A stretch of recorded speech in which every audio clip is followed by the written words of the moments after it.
All right, well, it being 6:35 on the 29th of February, what is this kind of day called? This leap day? Leap day. Leap year. So we'll be leaping tonight, I'm sure. Right. I'd like to call the meeting of the MBTA Task Force Excuse me, to could you order. move that down to the bottom? In a second. Okay. And present are Sandy Bodmer Turner and Richard Smith, Ian Harrison, Denny Hall, Sarah Mellish, and Sue Philbrick, besides myself. And I don't know if Michael Pratt is in the Yep, I'm here. Okay, great, thanks, Mike. And I believe Gar is On his way to New Zealand. yes. Yeah. He will not be joining us this evening. Also here is Mark Resnick, the town planner. Emily Eunice will be here shortly. She's running a little bit late, but said she'd be here. So we're going to start and maybe take a few things out of order until she gets here. Okay. The first is acknowledgement of receipt of correspondence. And we have a letter from Donna First and from Curtis Rising, from Lorraine Giovanni and Mary Foley.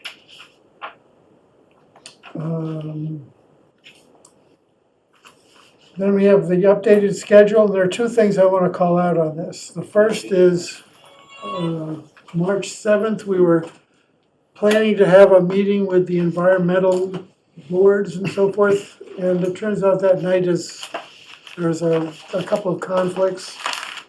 And Mark had a very good idea, which is instead of us inviting them to our meetings, that maybe delegations of us can go to their meetings, that we might get better participation that way.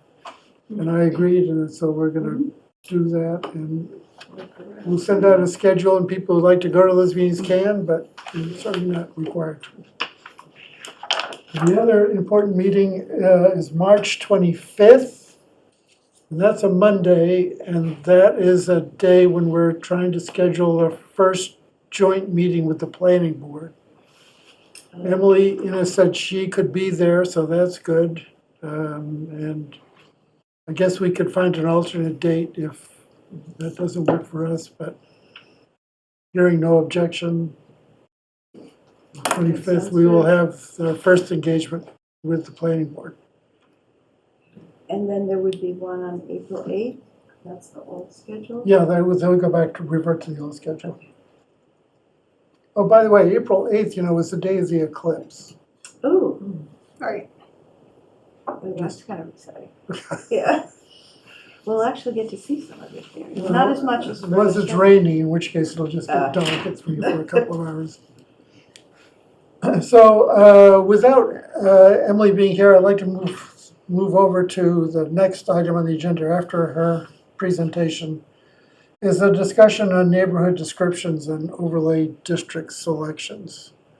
And I sent out kind of a draft of this for everybody to look at. I haven't done anything else until we just talked about it, because I didn't want to go off and do something that wasn't going to be useful.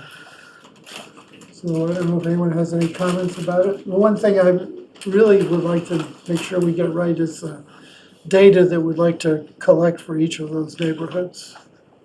I think you're asking for an awful. Yeah. And I'm not sure that I think there are neighborhoods that we can just say now, not a good place to be. And Well, in the neighborhoods, the breakout of the neighborhoods didn't make sense to me. Okay, do you have alternative neighborhoods you'd like to pick?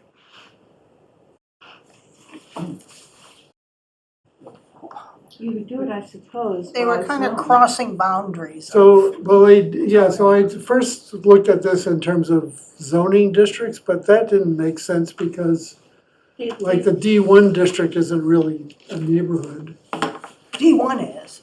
Not D2, I'm sorry, D2. D2. The rest of them pretty much, with a few exceptions, are all within similar zoning. I don't see how we can get this done in the time we have. Well, Richard's actually collected most of the data already. But, I mean, my concern was it just didn't make sense to me, Well, we're not, I think the the neighborhoods. point isn't that we're suggesting that any one of those areas be an MBTA zone. It's just matrix to, I mean, it's just a framework to zero in on areas or discount areas. I've brought up this map, which is a heat map of the number of units that would be built per parcel, to the point that you were making, which I think just tells you right away that if that's an important factor for you, you don't want to go into red zones. Yeah. But I thought those neighborhoods they were reasonably well. The data that pops up for them isn't.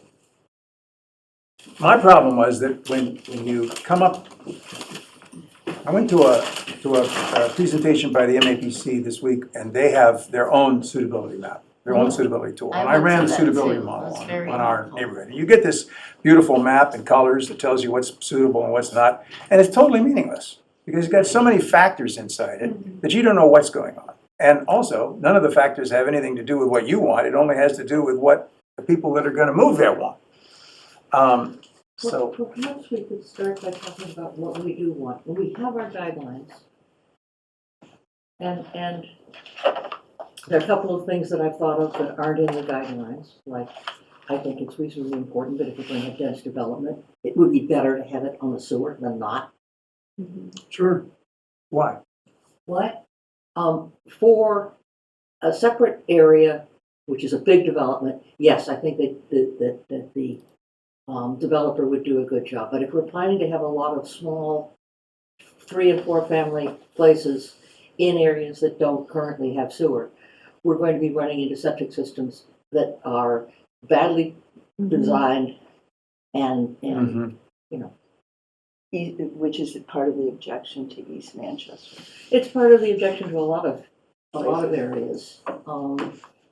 I suppose that could happen, although when A you're septic moving, system takes up a substantial amount for a 3-family building, takes up a substantial amount of space, unless you go to a fairly expensive, sort of things that they're doing in the Cape. And if we're trying to put stuff on smallish lots, well, if we were moving outside the sewer system, we wouldn't be putting them on smaller lots. Well, yeah, Raymond's small. Those are really Raymond's small lots. and it floods, and it doesn't have sewer in their current sewer. And every house that we've had before the ZBA, they have to raise it up to be 14 feet above sea level. So what I guess I'm getting at is it the combination of small lots and lack of sewer? Because we're already picking some, A lot of small ones. Well, yeah, I think. The small lots that we currently picked are all on the sewer. Right. And that seems like a good combination to me. right, but I think what I'm trying to get at is that, I think what you're saying is that we should avoid small lots not on the sewer. We should avoid small lots that are not on the sewer. I think we should also avoid large lots in general, because I don't think we want big projects. Right, Well, that's absolutely my feeling. yeah. And I think we've discussed it before.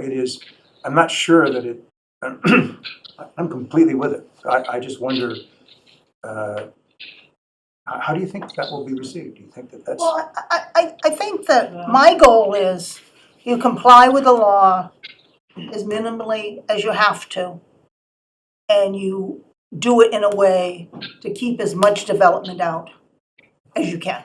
It's much new. Can I, Well, you get Mike is trying to, yeah, I just had one quick comment. When it comes to septic and how much it's gonna cost and whether it's gonna be really expensive for a developer to put in a septic, whether they gotta blow up ledge, all that stuff, like, how is that relevant? How is that, like, that's an issue between the developer if I and can, the seller of the land and, right, like, I mean, I don't care if it And the Board costs of them Health. $500,000. Can I just finish, please? I don't care if it costs them $500,000 to put in a septic, right? I mean, that's not my issue. my issue is that they may put in cut rate septics. I think our Board of Health. Cut rate septic, I mean, there's Title V, there's all kinds of state regs, trust me. I've owned septic houses and I have a septic now, so there's no way to get past the state DEP on Title V. Well, septic fields eventually fail, then you have to put them someplace else. Now, they don't Yeah, fail. people are thinking about the septics that were put in 50 years ago. The septic that are put in today are highly regulated, and I call them robo systems. They got alarms, they got all kinds of stuff on them. So, again, I'm merely adjusting the point. how expensive it is to put in septic on a particular plot of land. That's not, I don't get that, how that's in our purview.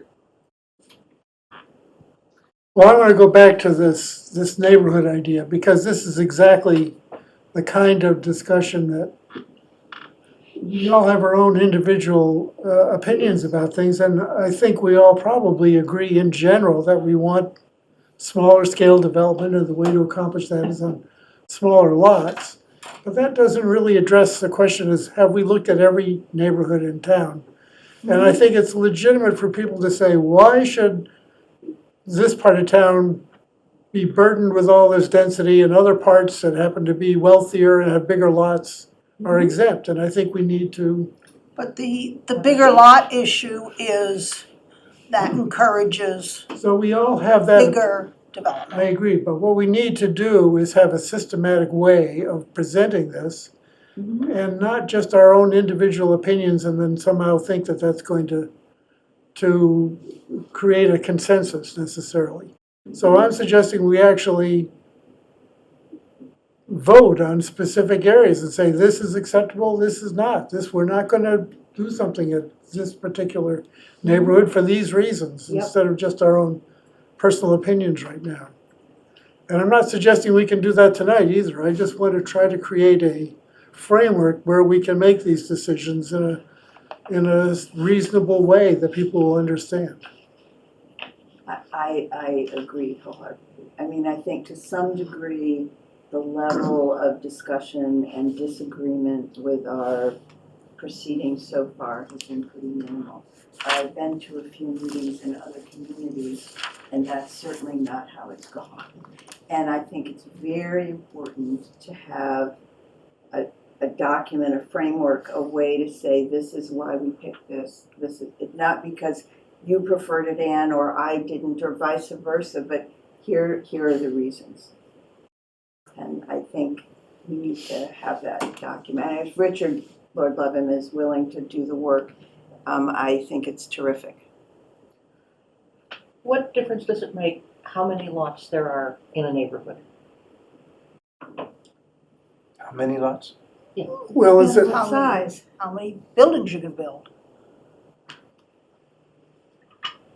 So, and if you look at this, Yeah, all those red areas are more than 10 units on the parcel.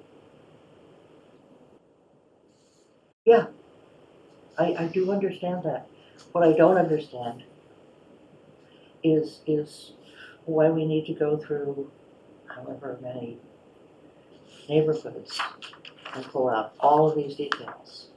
Well, we Well, can look at that and say, do we want 10-unit Well, development? because there will be people who live in the neighborhoods that we select who will say, why didn't you pick over here? Why didn't you pick Lincoln I think- Street? I Why think didn't it, you pick Tux Point Road? Why didn't you, et cetera, you know, and we have to have a I think response. the answer to that is that we are trying to avoid, shall I say, Raymond Street, well, but large I, apartment buildings. Oh, you mean I- Rantoul? I'm in Rancho. I think it's important,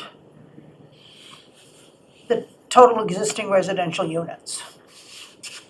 Because that tells you, given numbers, how many new, People we're going to have. right, and I think that's important. But the thing that concerns me is what we don't have is, we don't have the specific areas that we're looking at. These are much more general. that's right. And we need that information for the ones we're looking at a more finite. Of course, and so the way we do this is we rule out huge chunks of the downtown which are unacceptable to us. And then we can focus on the parts of the downtown that are acceptable, and then we can start putting these more specific districts into play. I think what Chris is suggesting, and I don't mean to put words in your mouth, but we just need to have an initial step.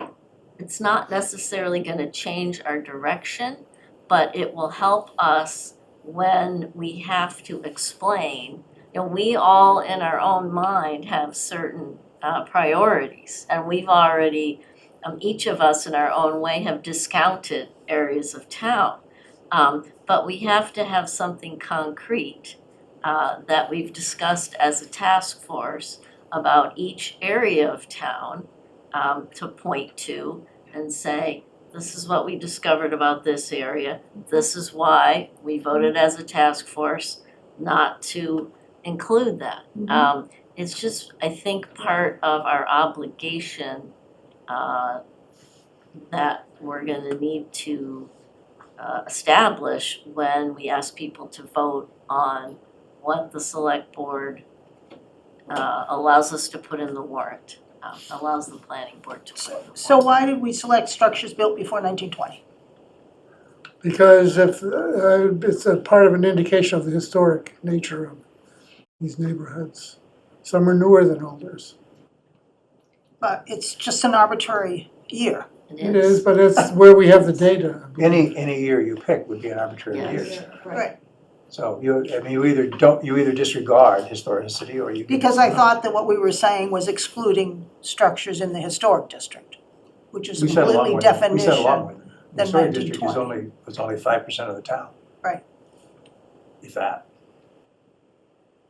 Right, but to Sarah's point, at least that's a clearly defined black and white thing as opposed to an arbitrary just picking 100 years versus 90 years or 80 or, right? Well, what does the Historic Commission use as to get in the protection of the Historic Commission? How old does that have to be? Doesn't, Doesn't have anything to do we with just the have districts. geographic area. This gets us down to what is underlying all the models we do. Right. In the end, we have what are the very specific hard-edged criteria that we are applying for these. And one of the hard-edged things that we were applying is that we don't want large developments. At least we don't want them close to the center of town. Right. And I thought, and I certainly would urge, that we also have consideration for the fact that the character of the town has a lot to do with the fact that there are many older, beautiful homes in the town. Yeah. Many more outside the historic district and in the historic district. And most of them are outside the 1/2 mile radius. No, most of them are not. Okay. I can show you that map. So there's that we can debate that, but that's a criteria we used.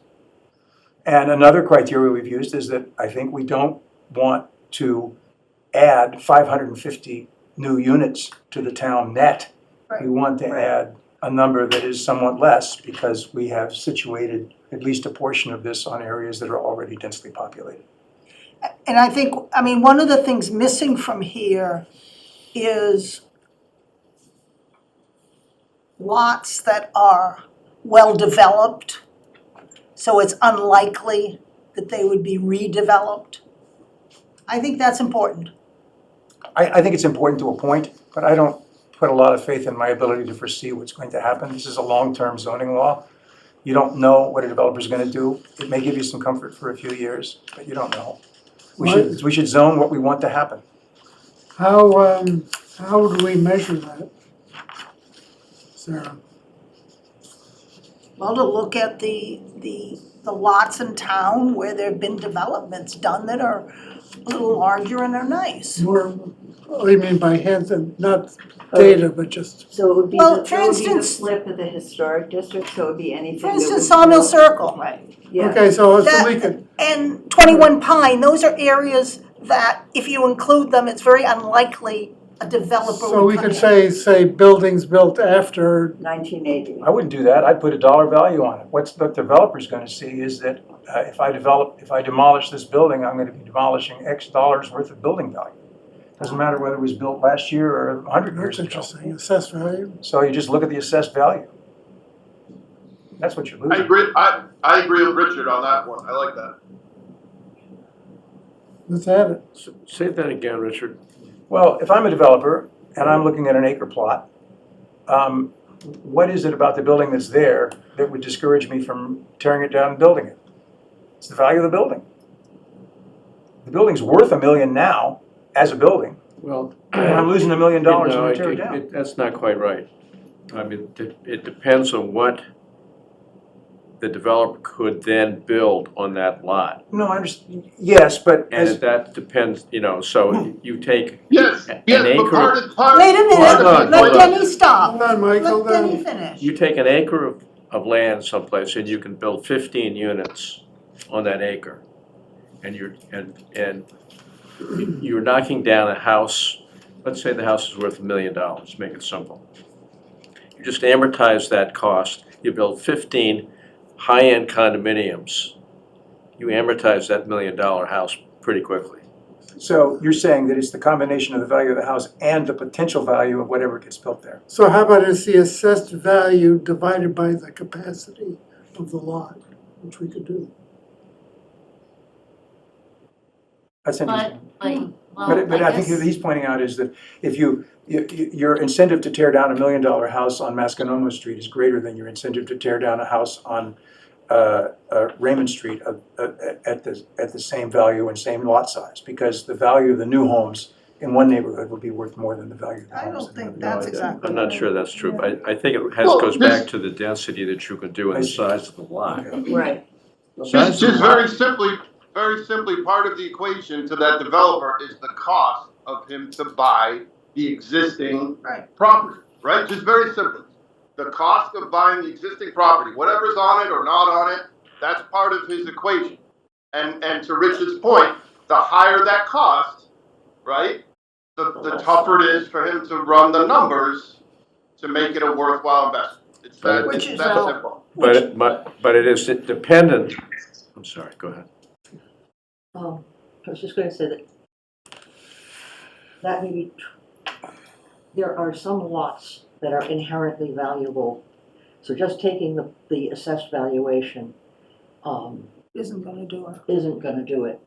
Because, give us an example, Ann. What are you well, what are if you happen to thinking? have $1 million view, Yeah, exactly. That's what I was getting at.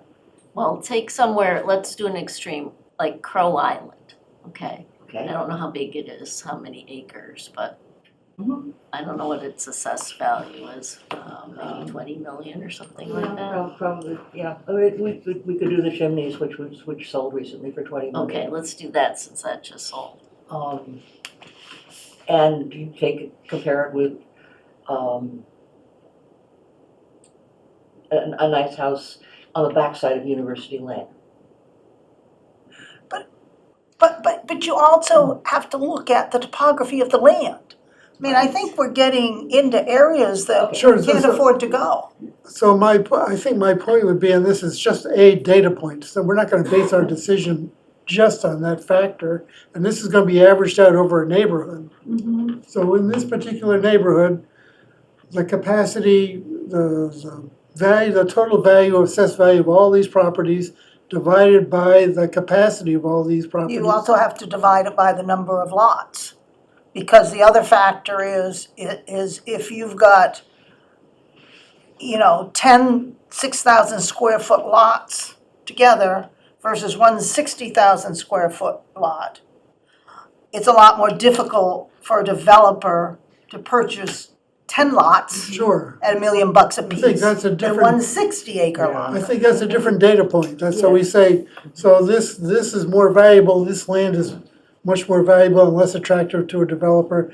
But on the other hand, it's got bigger lots and so a developer could buy them more easily. So it's just it's something we have to balance.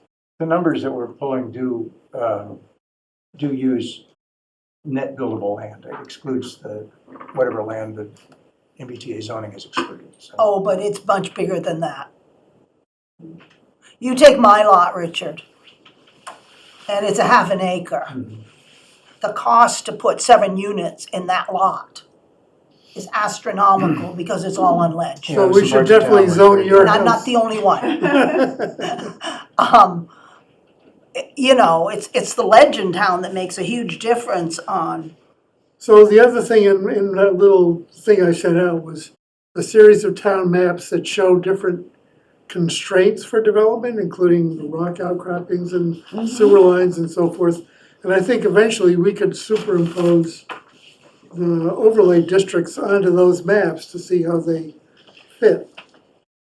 I think I told you, Chris, that my favorite way of looking at it would not be to see a combination of factors, but to see a series of maps Yeah, series of that, maps. that illustrated one particular thing at a time. So you can look at it and you can see, okay, that's the big building map. There's the, there's the historic building map, if we are going to place a value on that. I think if we were to look at those, we would be able to document that was the basis on which we came to some conclusions. When you look at, there are areas in town, it's not an easy decision. It's not. It is not. I am afraid we're gonna drown ourselves in our data. We don't have much time. I'm worried about the time. And if we have And how do we weigh all the factors? 8 or 10 neighborhoods with 12 factors each, I think ruling out, my guess is, half of them will be ruled out automatically. On which factors are On you what ruling them basis? out on? Maybe just on lot size and sewer. It won't be that difficult, I Well, don't we're gonna think. have to vote on sewer, because we've already heard, Well, that's right, we're gonna have to vote, you we're know. gonna have to vote on all these, Right, that's right. It would be good to have some process, some structure behind this Yes. choice. It's really important because But I don't otherwise we're think adding- proceeding on our gut. I don't think adding huge amounts of data is giving us a process. Well, what if we write down the 4 or 5 things, what we try to reduce to what you were getting earlier, reduce this to some harder edged factors. And use that at least as the basis to take another roll through town. I mean, I think one of the things we talked about is having a relatively small impact on existing zoning if we can. right. Yeah, And building fewer new units. I mean, I don't know how you quantify it, but changing the character of the neighborhoods Yeah. is a major factor that people are gonna consider, whether you're for or against this, because you can take some of those larger lot neighborhoods, or the $1 million waterfront neighborhoods, and you can knock down whatever's there, and you can put an overlay, so you make some smaller lots instead of putting 15 units, you can break it up into 3 units for 3-unit buildings each. You can do a variety of things, but at the end of the day, you're changing the character of those neighborhoods. As opposed to working in this higher density area that already has total mix of units that we've kind of already really worked through this whole process. And I think that's really, because there's, regardless of the cost, it's the, what you sell those 15 units for. You're selling them because they're on the waterfront for $2.5 million a piece, or $3 million a piece. It doesn't matter how much ledge there is, doesn't matter how much the septic system costs, or what you pay for the land. I mean, it's gonna work out. So I think, although that's not a data thing that you can quantify, I think that's probably one of the more important elements. I mean, essentially, and when you rewrote the answer to the question of the week, you were putting, as you said, your favorite things. Downtown retail area, we want to keep it, we don't want to hurt it. Historic buildings. So this is just a way to make it. Guidelines. Those are guidelines that we voted on. But, and this is Right. putting the data behind those. That's all it's doing. Let me ask a question. Could we write, right now, a good justification for what we have decided on based upon the criteria that we already set? I think we could. Yes, I think so. you wanna try it? No. I don't know. I mean, I would be happy to assist. I'm just trying, I'm asking the question to test whether we think we have really gone through a good process of evaluation. We've looked at density. We've looked at at the number of buildings that get built. We've looked at the historic building maps. All of those fed into the decision that we've done so far. We've looked at the existing zoning, and we've placed it in areas where it makes the least change to the zoning.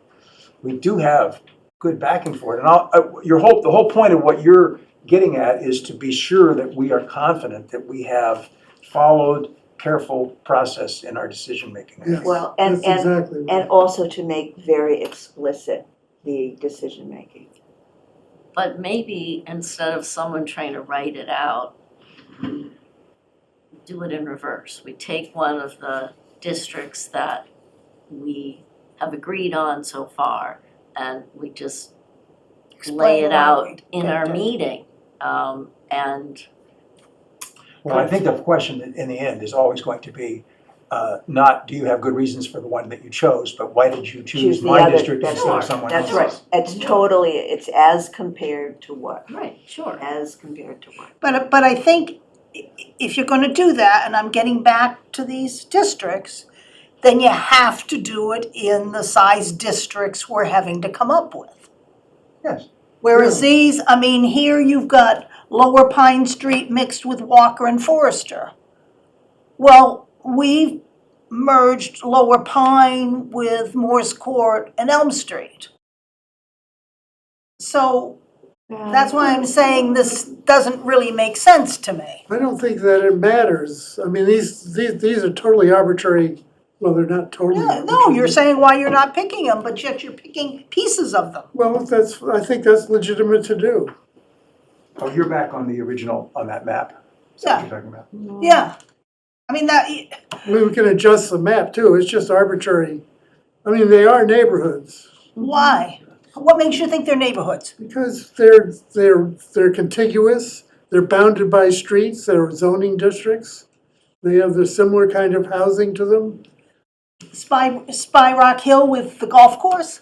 sure. No. Well, what else I'm would Spy sorry. Rock, I mean, you could have Spy Rock Hill by itself, Or you could. Put it Or with put it Summer with- Street, I or put it mean, at a downtown. but, well, Smith's Point would be logical, except the railroad track is a pretty major. Yeah, but they think of themselves as being much more Smith's Well, Point. that's why I'm happy, I mean, I'm happy to do that, that's easy to do. Yeah, It's So I just am concerned. not gonna change anything about our decision-making. I have a fair amount of investment and effort, at least in those, related to that map project. I have no, So you don't I want have to no change them. investment in using it. I mean, I'm just trying to move things along. I'm very worried about our timing. And if I understand it, by 325, we really want to have geographic areas decided. Oh Yeah. my We God. could I have a just lot don't more see than how- that done. No, So I don't think so. So I just think we ought to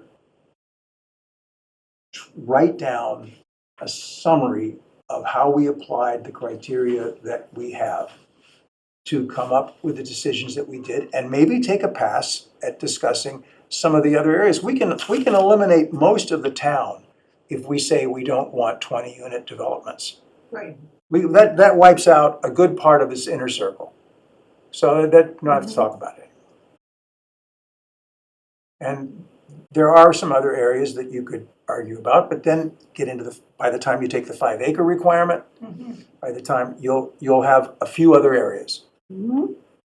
I mean, I, Which we talked about. Well, also, you know, the other factor is whatever we choose, is it gonna qualify, we're gonna be able to pass the test with Emily and her, I've run these areas through the compliance model and they all pass. No? Now, I've run them through the compliance model and they pass. okay. Now, there may be some surprises, but I don't think so. Well, I think the other thing that we've never discussed is the parameters being used in running the model.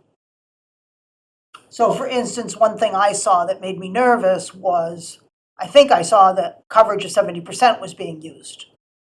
In one set of runs. But our coverage is not 70%, that's total structures and impervious in the general district. That's not structure coverage. And the model's only looking at structures.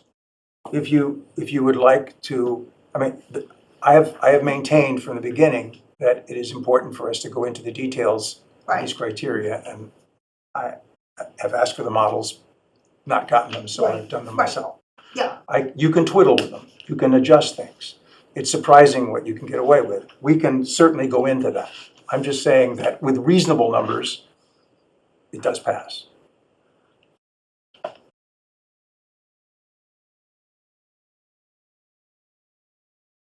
And by the way, those areas passed on some of her models. I mean, some of those districts passed it in one place and didn't pass in another in the last Just needed to be tweaked. decision. Set of But runs. that was just a question of what they had set the parameters to. Right, that's, yeah. Maybe a few people could brainstorm and put together some bullet points for this process. Or, I don't mean to torpedo this process. I'm perfectly happy to go ahead and produce data for.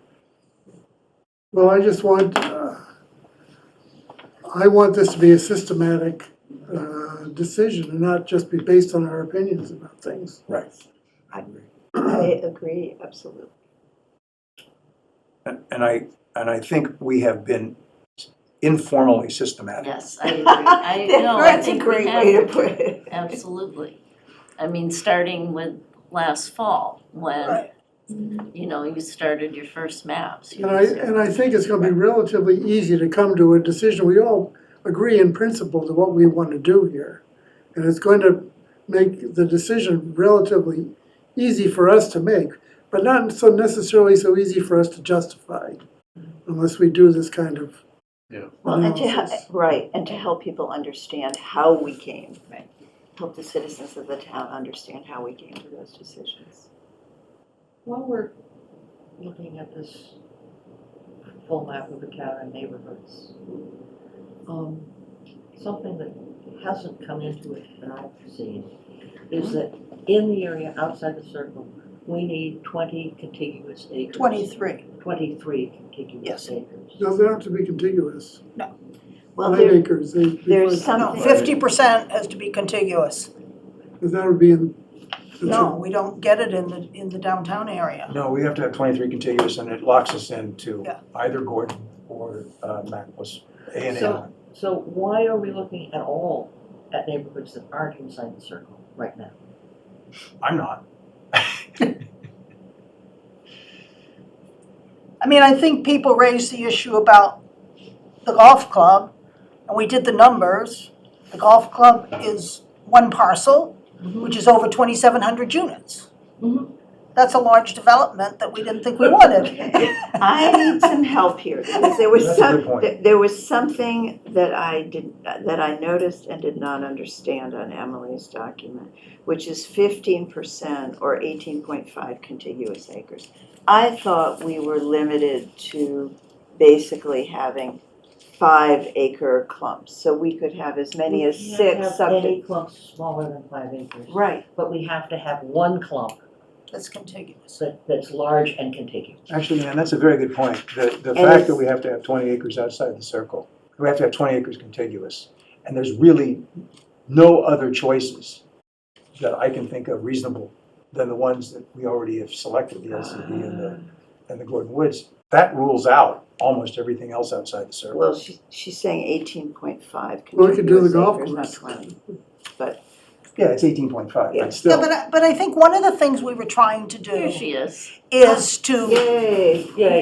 to try to hone into the 14.8 acres within the half mile, and then have the rest outside.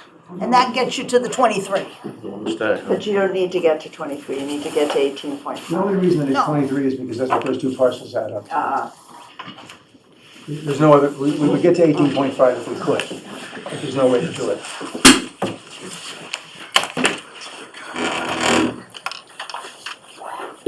We've been discussing larger neighborhoods of Vinewood, ruling out large parts of the downtown. Sets of maps to share. Oh, good. Thank you. There's more on that end, so it's not that is a too nasty rule. just pass it around as we talk. Thank you for sharing. That was shared. Sharing. Unfortunately, we What don't you, have. what you do, Mike, I think these are, Unless it's- these all the same? No, they should each be We need another set, or we're gonna be sharing. Oh, no, sorry, they are all the same. I thought though, my colleague put them into sets. So you'll just, there should be 5 of each type of map. There should be 3 maps. So I think I gave you 5 of one, 5 of one, 5 of one. I thought my colleague had put This is beyond my ability. Because we have them all broken Sure. down. Why don't you bring it back? Let's- Oh, I Okay, think, that right, one's it's one of yours. each. Oh, these are Yes, just- One of huge. these. Yeah. These are yours. That was my fault. I thought I had told her to put them in 5 sets of 3 as opposed to 3 sets of 5. for some reason. All in the details. All of the details. Okay, I'm gonna put 2 sets Let's try here this in. again. And I'll just take a moment to log on. So, and then for those watching at home, I do have these so that I can show you on the computer as well, so you will not be left out. There's one set, more set. I've bathed in the last week. And the new one, just so you know, it says summer and retail on the corner. That's the newest map for you all to see.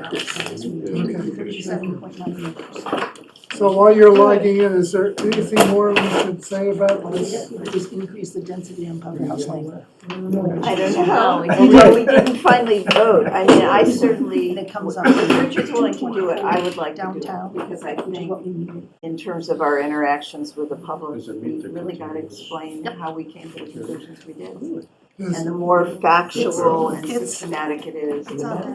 there. does anybody feel strongly about not doing it? Not doing what? The neighborhood analysis? I would prefer that we not do it, but my reason is that we're just going to drown everybody in more data than they can figure out. And there isn't a clear pattern that comes out of it. But I'm not being asked to do it, so I will abstain. The data point I would be interested in is existing number of units. Okay, you can do that? To me, particularly in the areas we're honing in on. Mhm. To me, that's very important. I think as we've talked this through, and we realize that you can apply a couple of filters sequentially, like the filter you just discussed, which says, well, we gotta have 20 acres outside the circle. That means we're gonna have to go into these 2 particular locations, so everything else outside the circle is pretty much off the table. And then you go to another one, which is the lot size filter. And I think you can apply a couple of those filters, and you're gonna be back down to a very, very All small. right, so maybe it'll be a pared down version of this. Yeah. Okay. Well, let's see if we can make that happen out to everybody in a few days, if we can. I'll talk to you about what shape that could take, but I mean, I would suggest we do it with a series of maps that show you what I think what that's right. the data is that you're trying to analyze. And just, Okay, And I kind of juggled the options that were out there, and I came down with one that totaled 37.9 acres and 14.9 in downtown and met the units. It didn't go over the units by a lot. Came up with 569 units. that's pretty good. Wow, that's very close. If what we have to have, okay, so. 224 in Wow. town and 345 out. So, All we have to do is increase the density on Powder House Lane. Okay, well, And that's in- a good place to be. and increase the include- zoning. Include the MAC and the medical center as the out-of-town one. Mhm. Just that MAC and Medical Center and not, okay. Include the That's- MAC and medical center. Include Elm Street, There we go, sorry. Elm Street, Powder House Lane, Morse Court, and the modified Lower Pine. And if we increase the density on Powder House Lane, we hit the minimum. And restrict the amount that's allowed at the MAC and the medical center, 15 an acre. Okay, let me play devil's advocate for a minute, because I'm looking at the second map in the file, the one that has some of the old districts, 1A, 1B, 1C, 1D, G1, et cetera. We're using names now. Oh, it's not here. Okay, so it's Long Pine, Sawmill Circle, Powder House Lane, okay? Morse So- Court, yeah, Morse Court, so those 3. Yep. Long Pine. oh, I'm using modified Lower Pine. Well, no, I'm not, because I want to cause people to think about this a minute, because if we need to have a minimum of 18.5 contiguous acres, those 3 parcels add up to slightly more than 18.5 contiguous acres. So Why, you satisfied that requirement in town, and you can have a smaller development in the LCD. but why do you want more than the 14.7 Um, in town? Because I think a 300-unit project in the LCD is going to be unacceptable. It's gonna be what? Unacceptable. Well, there's two parcels. One with quite a bit of control on it. Yeah, I I don't don't know. think you'd I mean, see- and it also means that there will be 300 brand-new units there, which is all, the whole argument people have about, that I've heard about people saying, well, do we really have the resources, what's gonna happen? It doesn't matter whether you have 306 places or 301 place in terms of the resource use. No, she's No, saying if no. you have existing, If you have existing Units, units, then so your you new don't is have to lower. build new. Yeah. So if you that's have valid. 200 units in the LCD, that's 100 fewer units. Well, you don't have to build units, but you've exposed 20 acres of the centered part of the town to development instead of 15. Well, It's a big deal. I don't know. I mean, if you're looking at this specific map, I mean, you can make Which pretty, one are you? it's this one, Ann. Yeah, that include, okay. So that you includes- include 1A, 1B, It includes. No, I'm sorry, it doesn't includes include 1A. Huge numbers of it's historic. 1B, 1C, and 1D. Can you, but aren't you weighting the density, the average density, by putting a higher density in the LCD? And can you achieve the same density? You might be able to. I mean, if you have the 3 units per 6,000 square foot lots, you've got it. If you have, if we wanted to try and persuade the state, I mean, another form in which multi-family units happen in town is 2 families. And 3 family units are what the guidelines say, but it is not what the law says. The law doesn't say what multifamily is. And so Yes, it does. I don't think so. It says 3 family or 2 structures with 2 families each. There's a, It is now defined in 1A of chapter 48. Yeah, it is in the.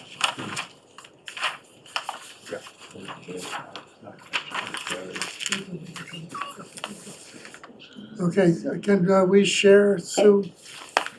Oh, Sure. I have no idea, sorry. Sarah's gonna help. Yes, Sarah. Sarah's gonna solve the problem again. Always good This to have a one, problem if that's solver. commercial, I wouldn't do that, but this one and this one. The confusion here in parts. Oh, you don't have it. This is a typo. I'm checking the screen and it's not moving, sorry. It doesn't say acres this in plus the law, unless I'm missing. It does. 7 and Where? It says it in the guidelines. Look at chapter 48. I'm looking at chapter, Yeah, in the Oh. definitions. in That's chapter 1B. 48. And also. The 3A, Yeah. the 3A does not define it that way. Exactly, because they added it to chapter 48, section 1A Ah. definitions, which covers But it's all also- zones. That's why you okay. missed it, yeah. Okay. That's that. Section.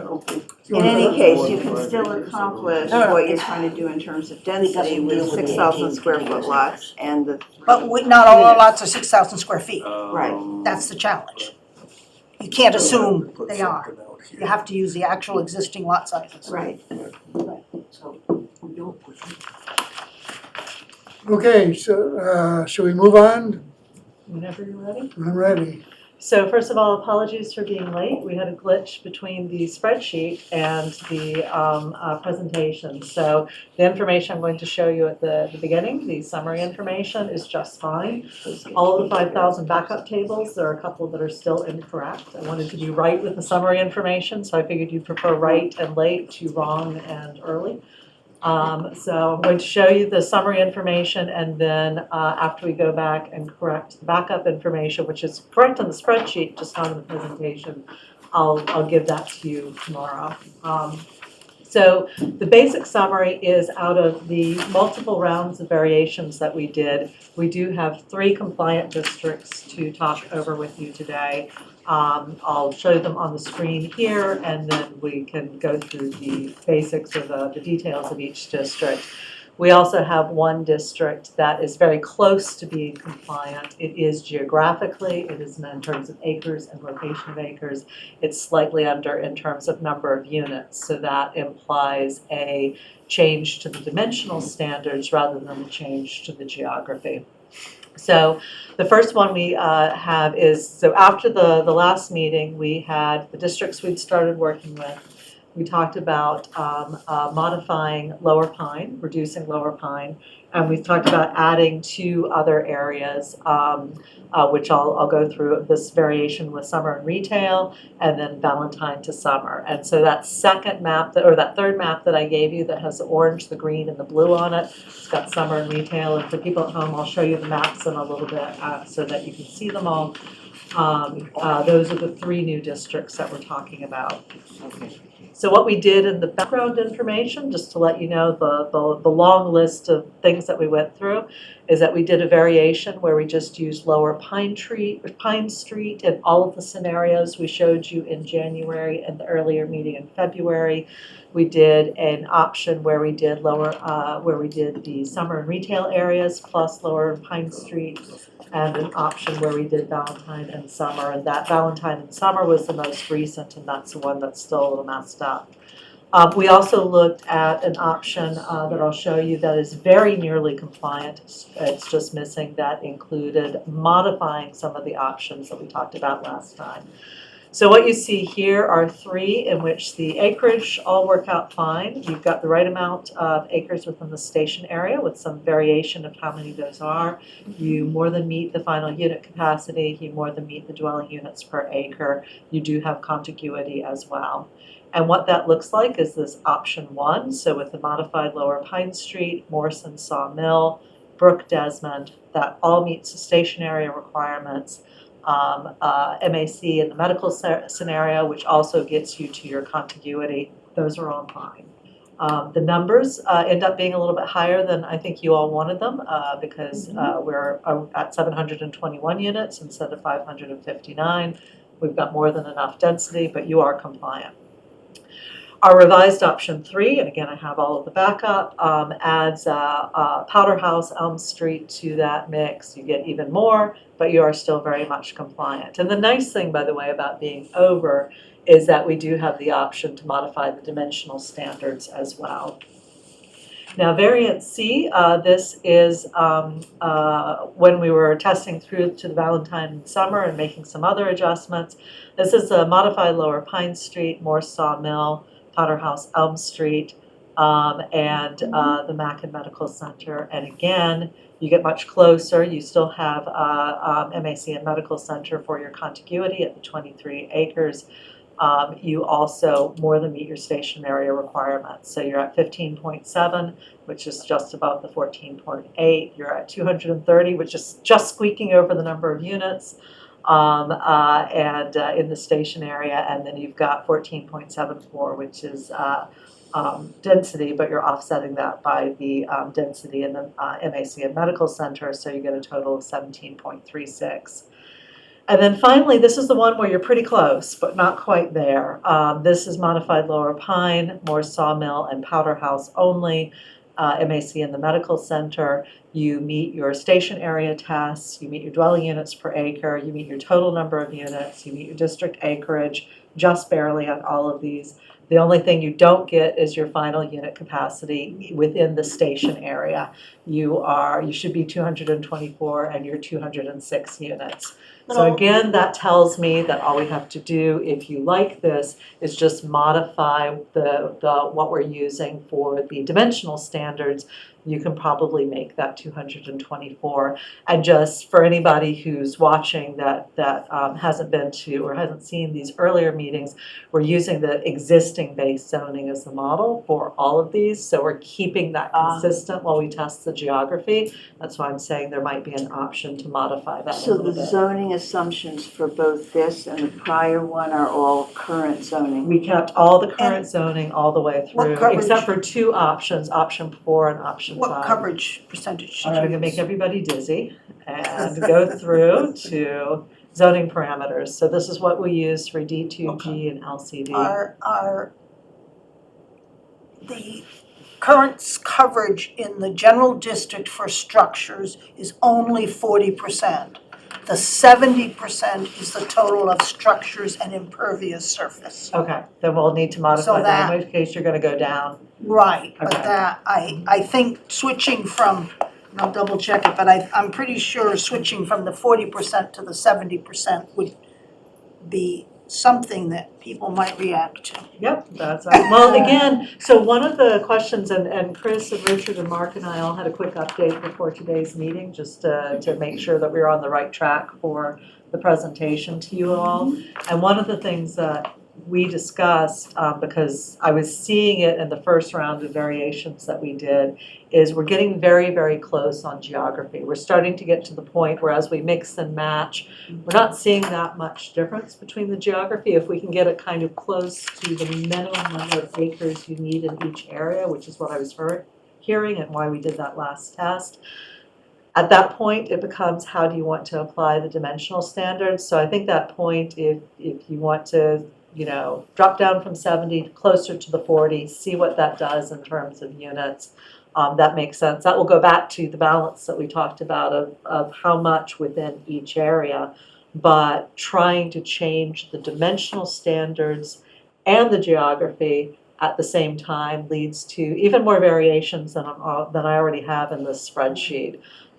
So I wanted to, at least for our discussion, get close to maybe 2 or 3 scenarios on the geography that you felt comfortable continuing to test, and then we can test some of the dimensional standard variations. So for example, on Powder House, if you go back a slide. Oh, it'll be more than a slide, I think. Uh, Hang on, I've got to go all the way back Yeah, up. we can jack No, up no, that well, but I density. think we could use it, Yep, this Yeah. one? Yep. yes.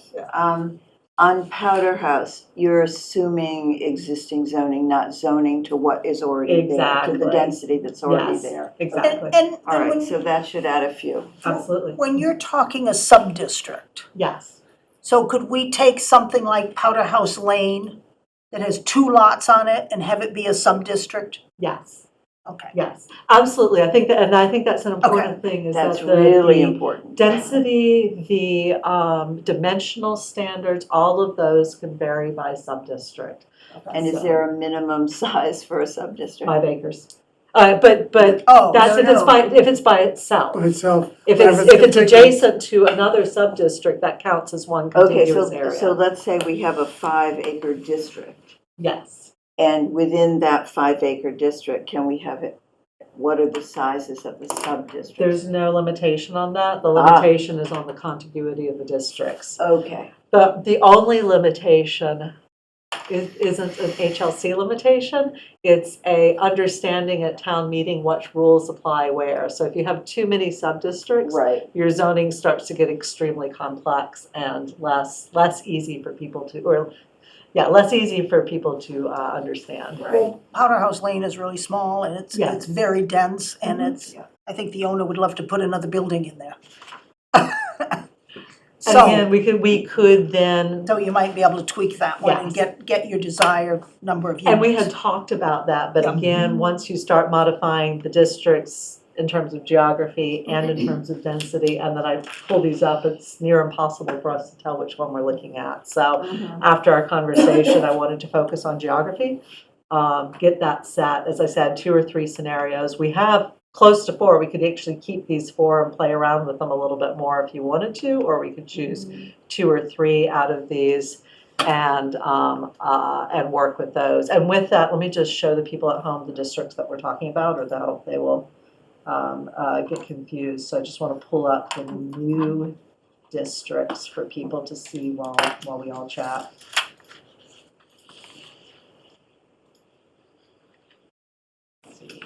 So the 3rd district does not have Brook and Desmond, but the other 2 do.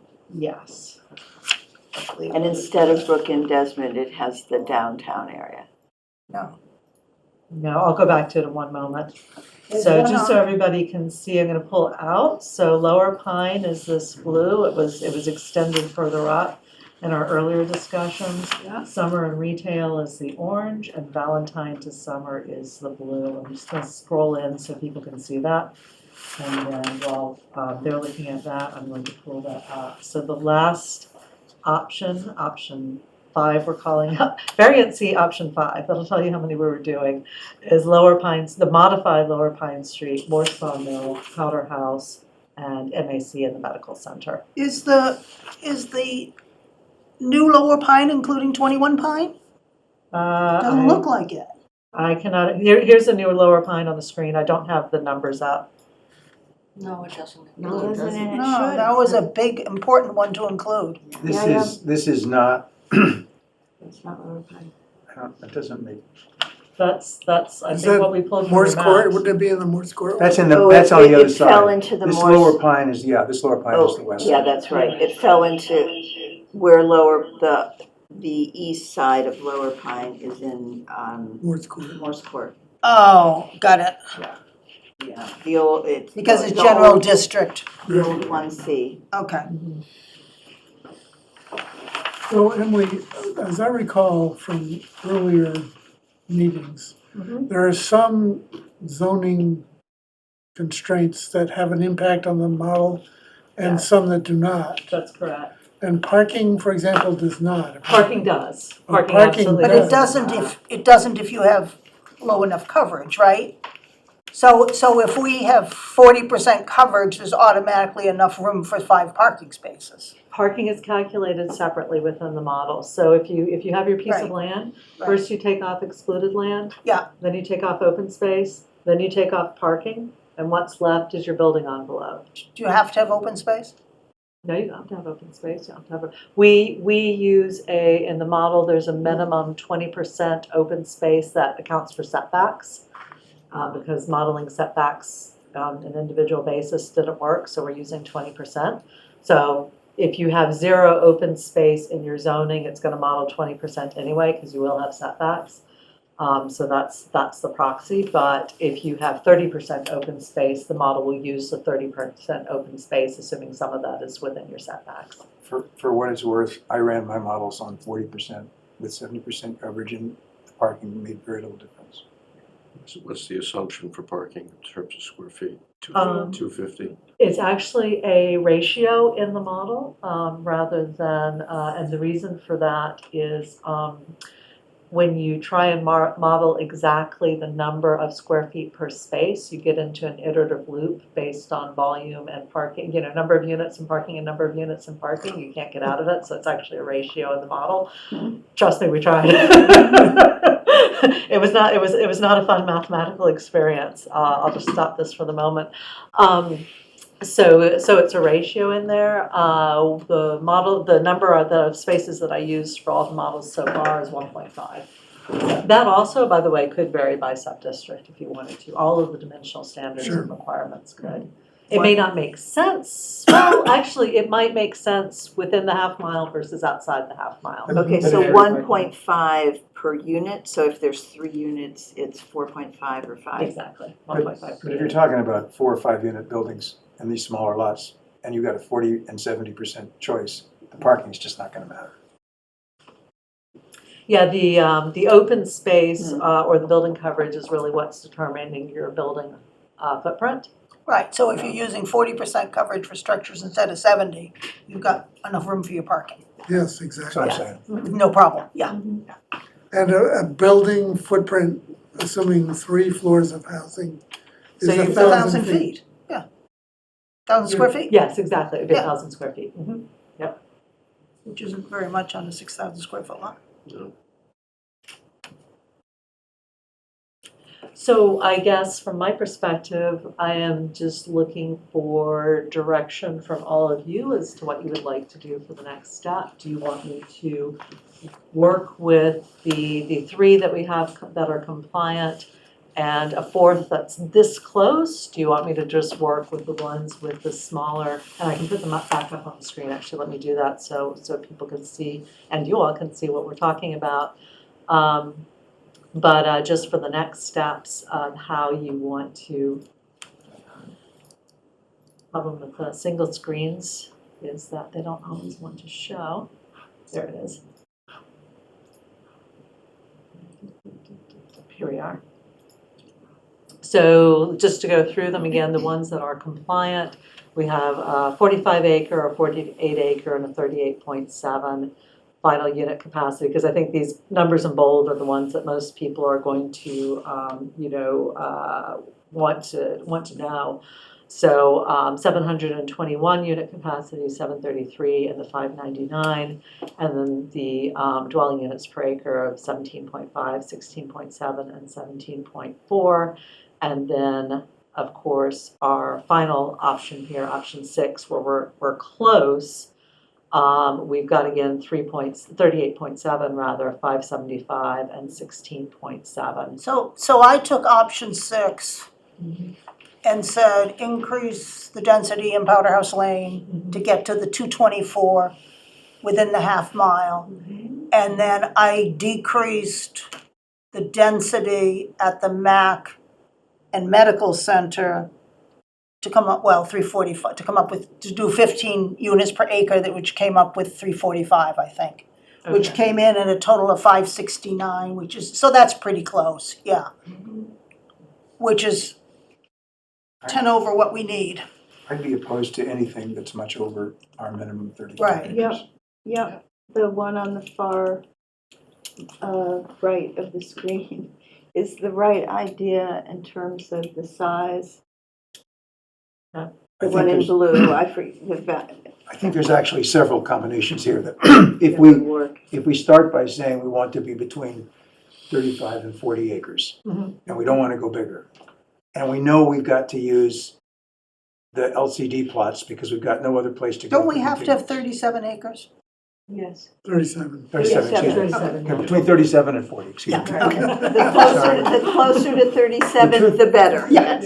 Yeah. And we know that we know, I want to push for 15 acres In down. inside. I no- agree. No more than we have Yeah. to do. And I think there's a couple that do that. There's Yes. the BCD, Mhm. and then there's the Valentine without the pine. Right. Okay. So it's a balance between impact on the downtown versus all new units out in the LCD. And the question Yes. is, where do we want to be? Yes, it is. It is. It's, That's it. And if it's any consolation or any help, as we were running through these, that's exactly what we saw. So just again, to make you all dizzy, this is every single variation that we did to see how they would work. Plus the backups of what we'd shown you before. So again, we're trying to, there's a couple where the X's and the checks and a few of the numbers are off. We'll get those cleaned up so you can have the backup. But I think we're saying that same thing, is it is effectively you're very close to that balance inside and outside, and it's just, the direction we need to get ourselves a little bit closer than that. So at the MAC and the Medical Center property, those are only 2 properties. Can we have our number of units be the density of 15 per acre? And If not by lot? mathematically it works out to work with the rest of it, yes, I think you could, Okay. yeah. But we don't have to say how many there are per lot. We can just say in that area, the max is Well, whatever the we'd density. still have to model it. So what we would Okay. do is we would put it into the model, and then I think one of those parcels may It's have 10. excluded land. Yeah. So if it does, if I'm correct in remembering that, then we may have to modify. You might not get to the exact 15 and get the Yeah, unit okay, capacity you okay. need, but we could certainly start there. So that's, again, the value of the model is to Right, do that yeah. iteration. isn't it true, Emily, that if you use those additional unit square feet numbers there, you can tune the density to pretty much anything you want? With the caveat of the excluded land makes a Sure. difference. But yeah, you can get very close. I will say that most of the The Medical Center communities has some I've been conservation talking land to have been building in a in the back. just in Towards, case um, IHLC looks All right. at a lot of. So you decided you want Trees. 16 instead of 15. towards- But you can- Yes, and on the unit, the big units, you might want a little bit more than the capacity. My impression when I looked at the model was that you could tune it to exactly what you want. This might be a Yeah, I little. think there's a square Very here. close, There's a it's not square. precise, but it is very The close. question is, can we So- make that convenience? Well, here's a question for you. Oh, you mean? Even though we can't require For both of it, them. We'd have to. if a developer wanted to build an 80-unit assisted living facility on the medical center under this zoning, that would be allowed. It's in both of them. So yes, you're correct, you could not require a senior facility, or over 55 facility or anything like that, but if they came in and said, well, actually, hold on a second.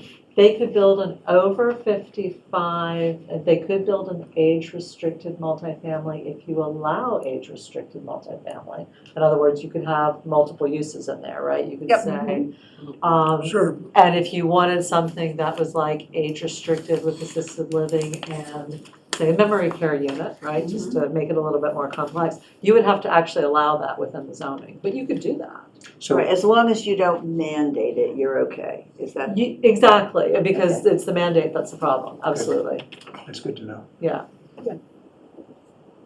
and those units, well, I guess it doesn't matter whether they count or not if they're built, because we zoned it, so it's done. You zoned it, and in fact, you could also add, if it was something that you said, look, our community really needs that, we want that, you could add a bonus of some sort and do it as, you know, if you do this, you get an extra story, and then your question is, do you want to do that as a right, or do you want to do that as a special permit? And we could do it as a special permit. You absolutely could do that as special, as long as you're allowing the multifamily as a We right. already allow 55 feet heights out there. Yeah. So. So we're allowing- then, if In you the were going to. underlying zone, we're allowing more than 2.5 stories. Is it safe to say that we are not constrained from using the land in any way we want? As long as you allow, Is that right? As long as you allow multi. you have to allow multifamily as of right. Right, I got And you that. ha- Yeah, exactly, so that's your constraint, it has to be as of right, and it has to be compliant with the requirements. You can't mandate anything else, or you can't mandate something that would include the multifamily as of right. You can certainly allow density bonuses for desired uses. I mean, the conversation has been around mixed use, but there's no restriction on other things. You just can't mandate. So we have to allow the uses in the overlay district if we want them, Yes. but not mandate them. So that is That's great. That's a very important thing. Yeah. That is my understanding, Yeah. is, you know, the multifamily can't be precluded, so you absolutely cannot mandate age restricted. You absolutely cannot mandate mixed use, but you can allow any use. The difference is going to be when you get to town meeting, and you have the limitation on the vote. So there is, most zoning used to be a 2/3 vote at town meeting. There are certain types of zoning, multifamily is one of them, and your town council will help determine what it is, but there's certain types of zoning that only require 51%.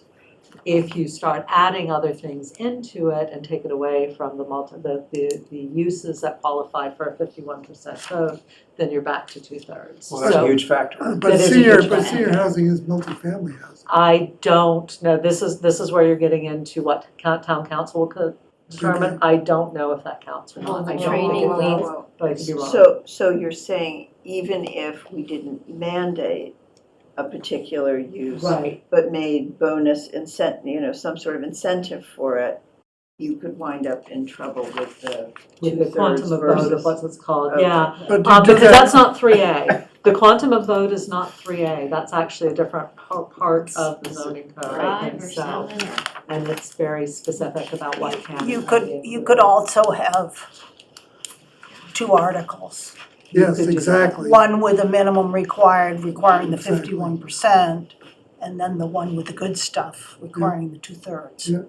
I have one, and I was talking about it with a second client who are in fact doing that. Yeah. They're doing a base compliant article, and they're doing a second article, or they're considering, they haven't done it yet, a second article that would modify the first article and add something additional, yes. Yeah.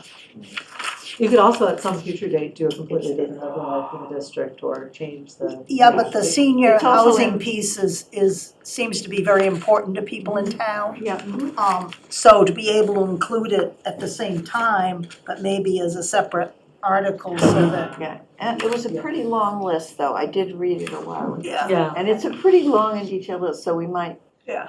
I just don't recall it. Yeah. Okay, what would we like Emily to do? Well, the one I'm interested in is the Lower Pine, Morse Court Sawmill, Powder House Lane, That's the core. and the MAC plus the medical center, but using the 40% that is, and then Powder House Lane, increasing the density to the extent we need to qualify. I have a question also about. There's two parcels. In terms of zoning to what exists. Yeah. I have a question about Sawmill Circle. Because there are two, and correct me on the zoning, Sarah. My understanding is we currently allow existing three-family.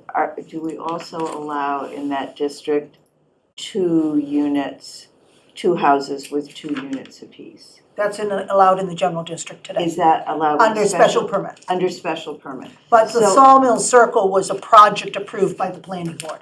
Right, I understand that, but if someone wanted to convert, each parcel, each lot has 2 houses on it.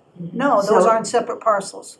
It's one parcel. I think they're each on one house, one parcel. Each house is on one parcel? But I think you're going at a very interesting place, which is those by now could be converted by right to 3-family buildings, as long as they didn't change the structure. I'm not sure they can if it was approved as a special project.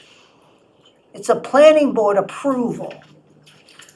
It's not a single family Well, resident. I mean, it's not, Isn't that irrelevant if we put an overlay Well, over it? right, We're trying to say, well, it's really more like, we're not changing very much, but just. well, if each house became a 2-family, for some reason I thought, and I can, and do a more careful look, I thought the houses were on, 2 houses on one lot. well, I don't think it really matters. Because if they then could be, if you change that to, the 2-family by right, then you would have a much denser situation. I could test that and just say, in this particular sub-district, it's, yeah, I'm not sure. just for the level of Minimal density, change. not saying it's a 2-family. We've got so many tests here. I am overwhelmed by the number of Number of models that are tests. now being Right. included. I don't think we wanna need to add pull something back here new. and work Yeah, on okay. a What you small have. number of reasonable. Emily, where are you with Gordon Woods? There was, I did speak to HLC on the 99-year lease. I think what I would recommend on that is if you are still talking to, or the town is still talking to Gordon Woods as a possibility, when you submit for your pre-application review, that we submit, assuming that it's moved forward to that point, that we submit Gordon Woods as part of that review and see what they say. There was kind of some pushback on exactly what the lease would include, as I recall, and so we don't have a definite, I think there's not enough information for them to, but with the review, they have to review it, right, and give their comments back. I would put it as part of the review, so. If I may, one of the sentences in here is, we would need to have a fully permitted project in place prior to and in conjunction with the conveyance of the property to a third-party buyer. So they would need a permit, they would need us, No, they don't, they just need an A&R. what they say is that we would need to have a fully permitted Who's project. saying that? The letter from Gordon. The letter from Gordon. Oh, okay, I'm sorry, I haven't seen it. Not saying I don't have it, but I didn't know what you were referencing. Okay, sorry, this is, And I couldn't see from across here that it was Wood well, College. what's wrong with your eyes? Really? I think, He needs a telescope. my sense is that what I had proposed to them was we could basically have a simultaneous closing, as long as the pieces were in place and essentially in escrow. So we wouldn't get to a closing until, we had a town meeting vote. So there would be a lot of planning at the outset, but there would not be a consummation. And so I think that would work for them and for the town. Okay, Emily, do you have a copy of this? No, I just, What was here? That's fine, she can have it. Okay. Actually, that was mine, but Oh, that's, that's all right. I don't, Wonder- I've got lots of them on my Yeah, computer. right. The other, the other combination that was a possibility is BC and Valentine. What's BC?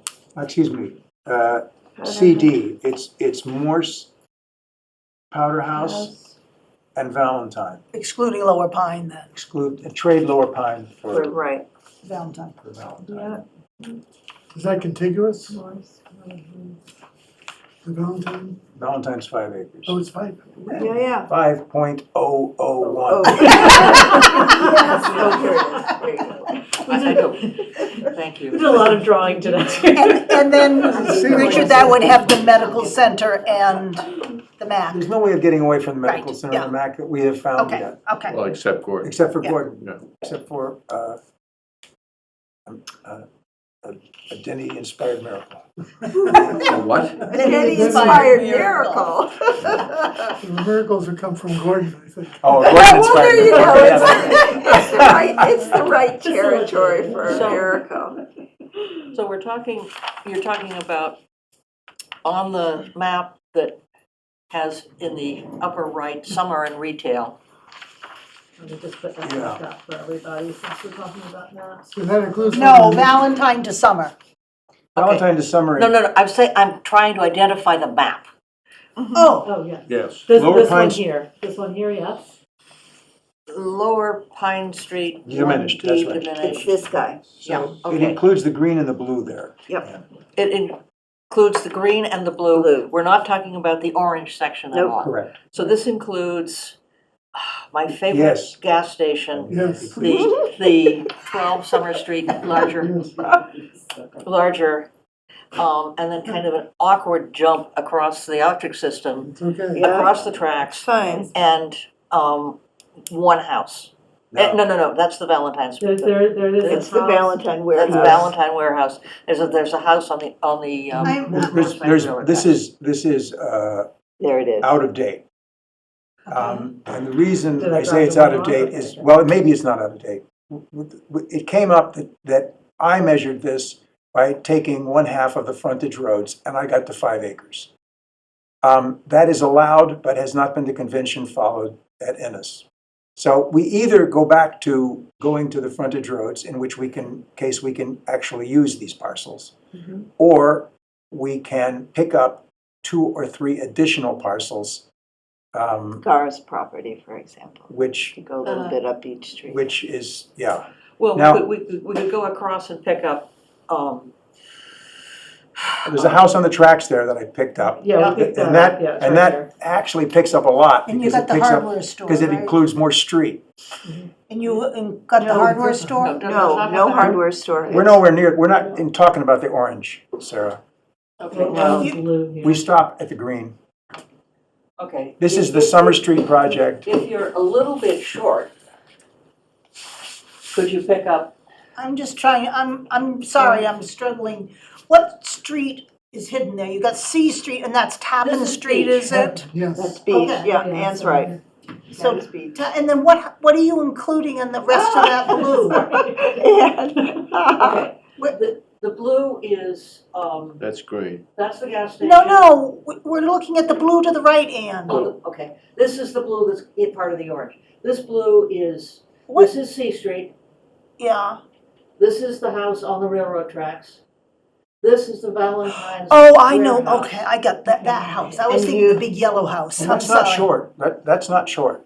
Okay. One way or another, it's not short. Okay, so you don't have to come across the street and pick up, Well- Callas and, No, no, you No, we don't. go north. No, on you would Beach. go north. if you So wanted the to green go- was in the orange as part of the the blue? other thing you Yes, could do exactly. is Okay. come across the street this way and pick up, the Cape Ann Bank. Well, that might be good. Well, yeah, or you can go up just a little way and Don't, pick up. yeah. you Don't wanna touch pick up- it. Just, Don't touch it. Oh, yeah, yeah. don't touch.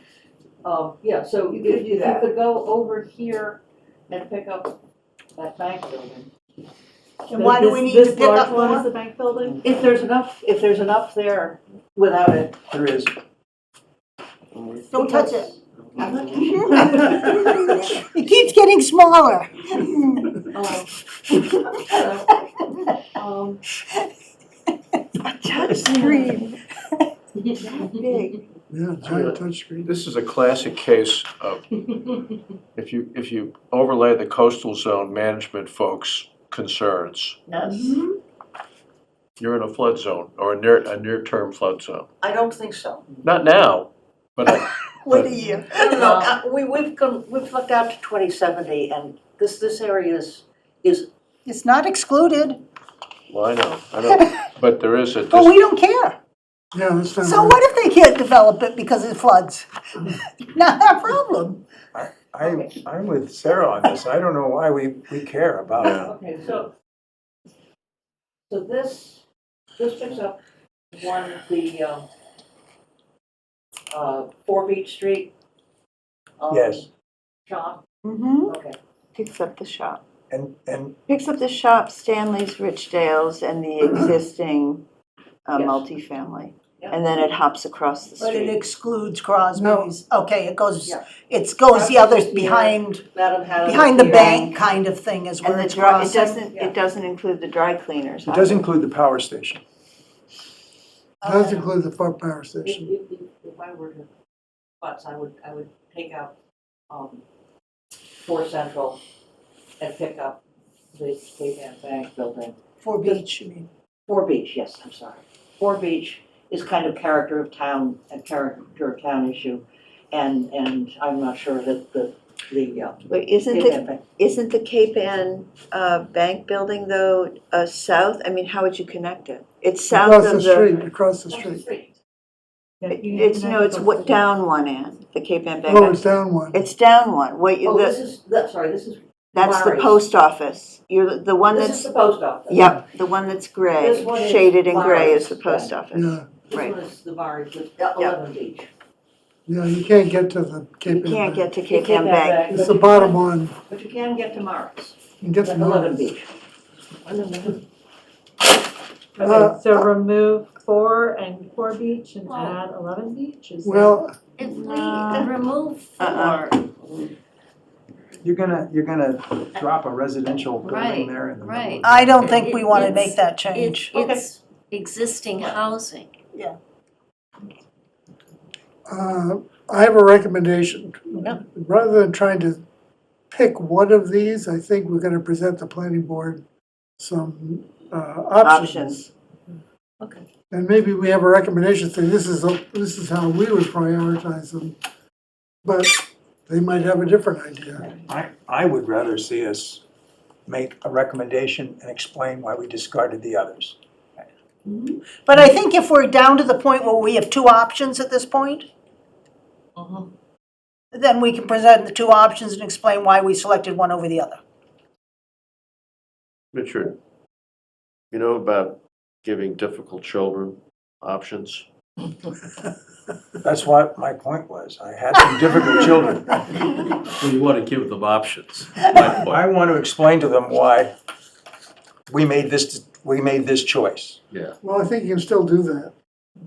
And And show letting this what all- drift into, here's the buffet, so that we're now, we ought to take, I think, a firm position as a group on what we selected. Right, but we're down to 2 options now. Okay, So I'm we not need sure to get we- more information on First of them. all, we're not gonna be exactly down to two options. As we go through this process of writing down a justification of how we selected these areas, we're going to list some other areas that we didn't select. And so there's going to be some other stuff floating around here that is gonna be pretty obvious that we made a decision not to include. And if we have two that we're comfortable with, let's figure out, I would advocate that we figure out which one we favor, and that we state as our clear favorite. I think she needs to remodel them with the correct parameters to see if they still work. We have to remodel both of them and look very carefully at what they happens parcel by parcel, because I can tell you, since I modeled them today, that you're gonna find out that when you look at the Valentine parcel, for example, you're gonna know exactly how many units can be built on the Stanley site and exactly how many units can be built on the Valentine site. And that might affect your Right, influence. So I'm not exactly. suggesting that we make a decision tonight between the Okay, two. good. I'm more making a statement that I Okay. think that when we go to the planning board, we ought to be clear about I what we agree. chose and And stand by why. it. Yep. And then show them the other as well. And Yeah. maybe that's what you were saying. That's what I'm But saying.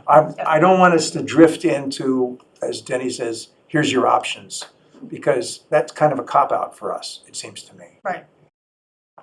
Well, I think as long as you can make a firm recommendation, and you can say this is a close second, or something like it, so. Yeah. They're the ultimate arbiter on Right, this. exactly. They'll do what they feel is right. The ultimate arbiter. And actually, it's town meeting. Yeah, it's town meeting. And House is and there select- may well be people making amendments, and saying, take this out and put this in. So then I have Ooh. option Yeah. one. Oh, boy. You might not want to do it that way. Just speaking from experience. So I have as option one is Lower Pine, Morse, Powder House, Mac and Mad. And two is going to be Morse and Sawmill, obviously, Powder House, Valentine, and Mac and Mad. Yep. Yes? And then I'm gonna bump Powder House up to Whatever we need. what we need. Do you want me also to bump up the Sawmill parcels as Increase the well? density? And just, if I need to. Yeah. If I need to, okay. Yep. I won't do it unless I need to. And I did look at the parcels, and it looks to me like they're two. Right, there's one parcel, I just looked them up, Yeah, one they're parcel two per. units, every two. Right, Right, so they would pass muster with the current zoning reg, if it were by right to do the two family with two houses. no. Two families. That, it's families, one structure, two it's one structure, it's a two-family and one structure. Oh, is that what it is? Yeah. So, okay, so it's So it's not two perfectly valid. separate houses, okay. Yeah.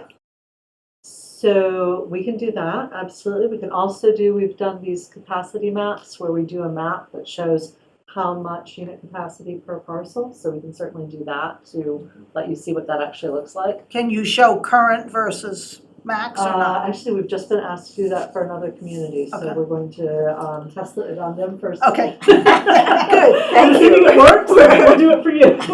But I don't think that'll be a problem. We're going to use res density, which is done by Mass Housing to show current density. So we'll Okay. use their numbers for existing, Okay. and then we'll Yep. show you your unit capacity. We can absolutely do that.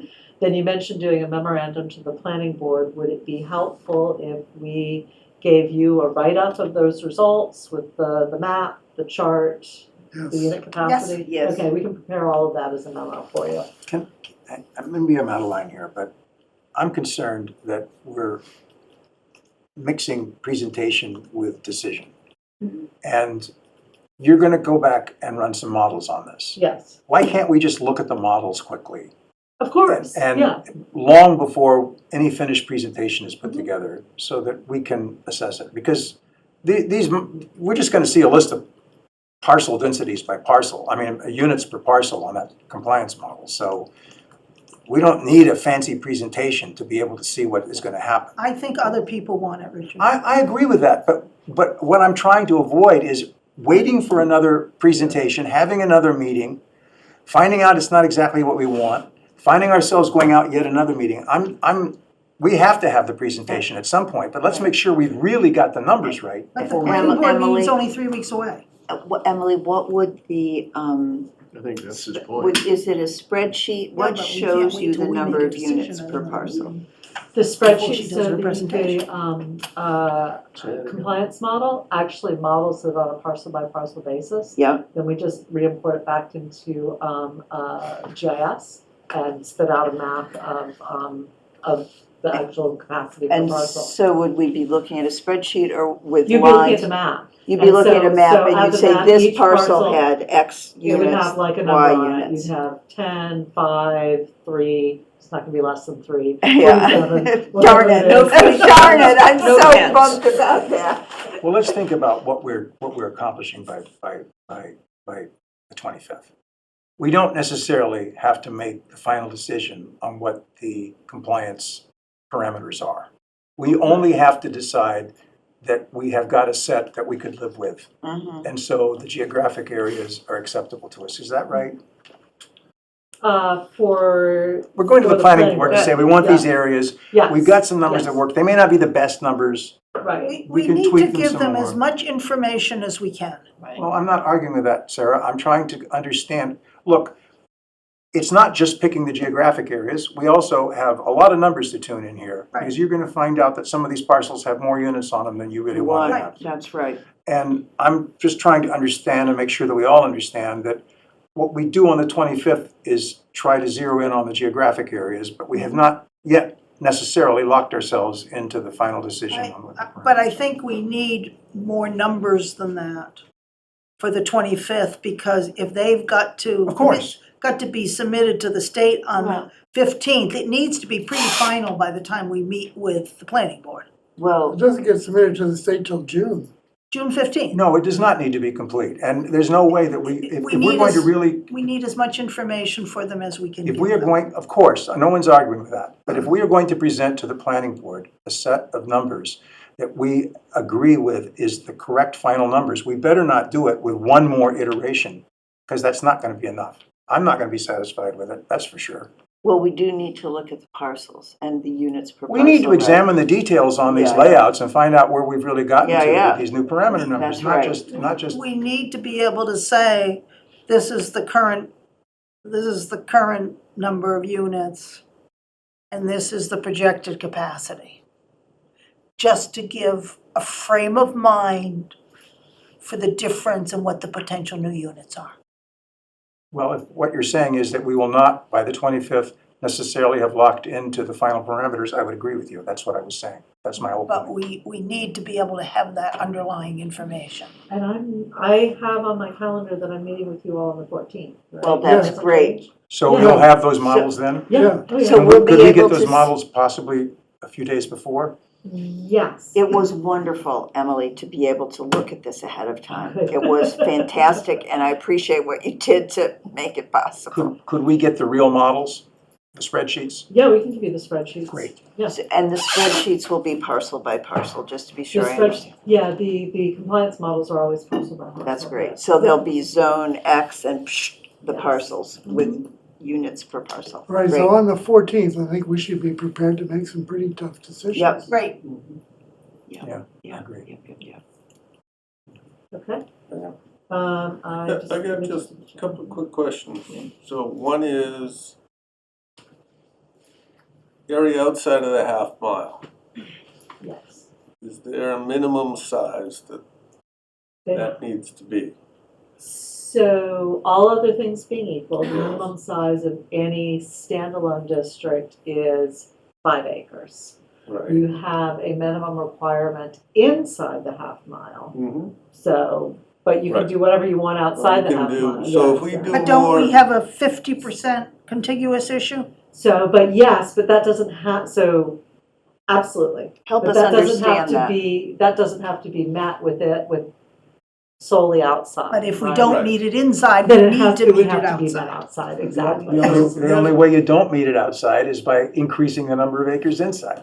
Right. right, so here's my question is if we do the baseline capacity of what we have in each of these sub-districts, and we realize that the incremental increase to the 15 unit per acre only is a relatively small amount in many of these districts.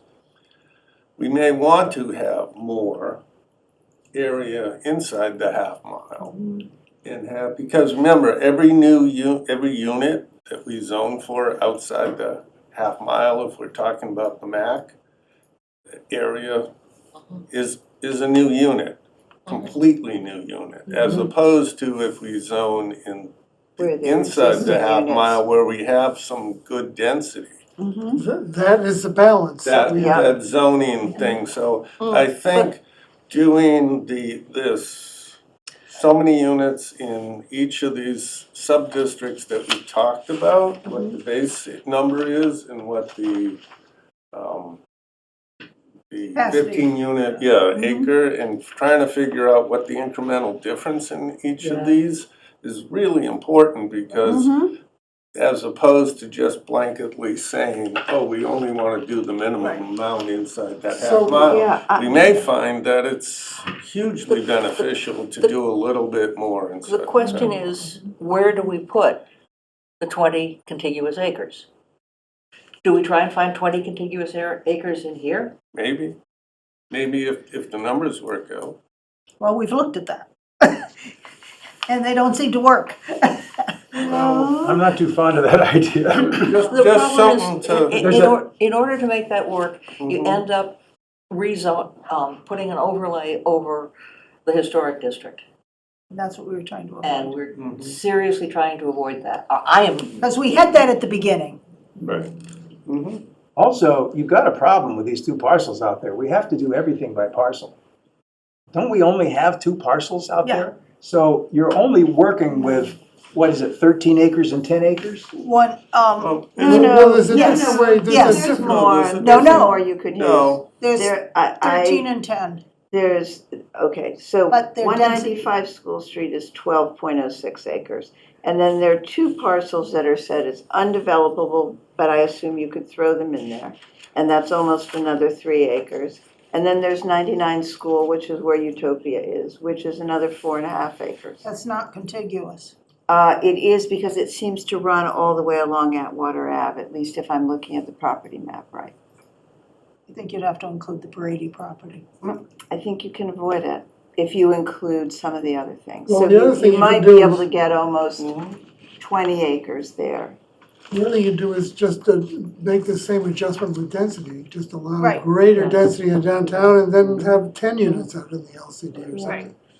That would keep your contiguity of the 23 acres. But as you say, you then, because you can average for your 15 units per acre density, you're gonna have a lower one on the larger piece of land and a higher one here. Again, as long as all the things together, all the sub-districts together, average out to 15 units per acre. Yeah, because the problem is if we get too big on the LCD, then we're gonna have more difficulties reaching the 15. It's kind of a Density per whack-a-mole, acre, it's a right? whack-a-mole It thing. is a whack-a-mole. I got a lot of sympathy for the problem of having that big development out there, but it really bothers me to think of taking a 20-acre contiguous parcel through the middle of downtown Manchester. What I could do is, model the two scenarios that we talked about, see what that does to the unit count. And then if we do end up with more than we expect, or more than we actually need, then I can take a look at what dimensional changes would be required to bring the number of units down on MAC, Medical Center, and see what that does to the overall model. I mean, Yeah, but I that's can not try really, and- that's not really gonna happen. Those lots are too small. It's not gonna bring it down by a lot, I No. agree, but, we, I looked at what that. it looks like, yeah. I mean, 6,000 square feet with a 3-family is 18. That's right. Yeah, it is. That's right. Yeah, and I I mean, modeled it based on the existing, 6,000 square feet. And there's only a few lots that are less than 6,000. They were like 4,000 something. At the risk of, I wonder do we still want to keep Brooke and Desmond in the loop? No. I- I think we have to, Sandy, we have to get to the point where we're making selections. Well, we've pretty And that much- brings in a lot more acreage downtown, if you Right. include that. It does. Yeah. And so that gives you something to think about, since in terms of how many acres in the how many units in the LCD versus how many Oh, I see. units. Practically speaking, what are you gonna do? Suppose you took 5 acres more downtown. How are you gonna parcel out You can't. in the LCD can't. to make up for that? And how is Brook and Desmond, are they even contiguous?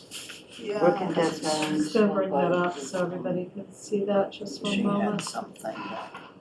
Brook and Desmond are contiguous with each other, but they aren't They're contiguous not with the contiguous with other anything else, so it Right. doesn't relieve you of your obligation to have a So just breaking 50% out contiguous Brook and outside. Desmond, this is Okay, well then area if you wanna here. get, if you want relief So from they're that, built. then you do more of So pine. why not? So- Well, actually. And these were all the original The districts. original we pine. covered, yeah. You So do- this is the original pine here, Right, going into Morrison Sawmill, going into Powder House. This has now been replaced by Valentine and Summer, which we were discussing earlier on the other map. And then this is the Brook area, this gray area here, just for people watching at home, so they know what we're talking about. I can see the point, but stealing a few more acres downtown doesn't mean that you can then turn around and take a few acres off in the LCD. That's not the way the parcels are laid out.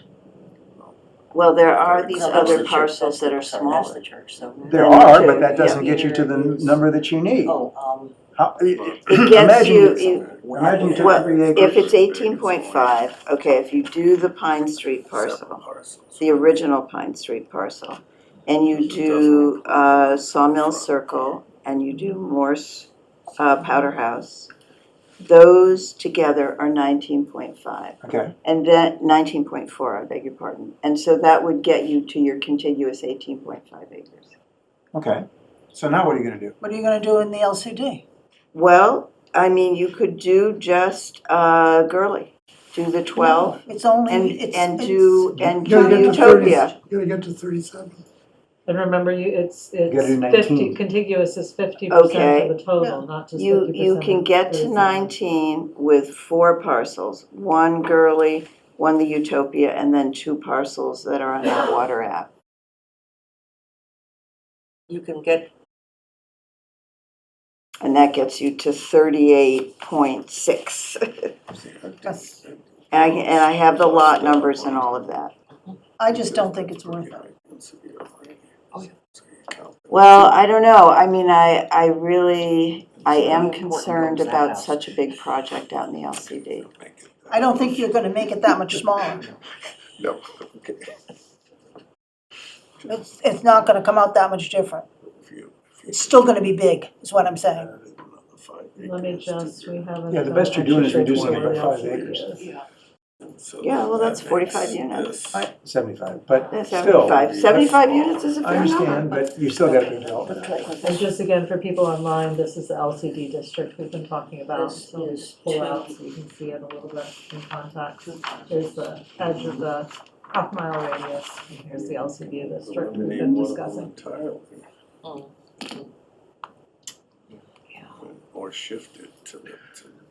yeah, but you have to have, I'm going Yeah, I back know, here, we're and we don't have, yeah, I know. we don't have the contiguity, getting this All right, and this. so I'm going to model They don't those have two to be scenarios for you. This is 5 I'll get them Yeah, to you 18 Okay, acres, folks. next Friday. Well, that would, And then you get your Yeah. 18 acres. Sorry. Sorry. So I'm gonna model the two districts for you, get them to you by next Friday, so that will give you time over the weekend, because I know that you're going to look at this on the weekend.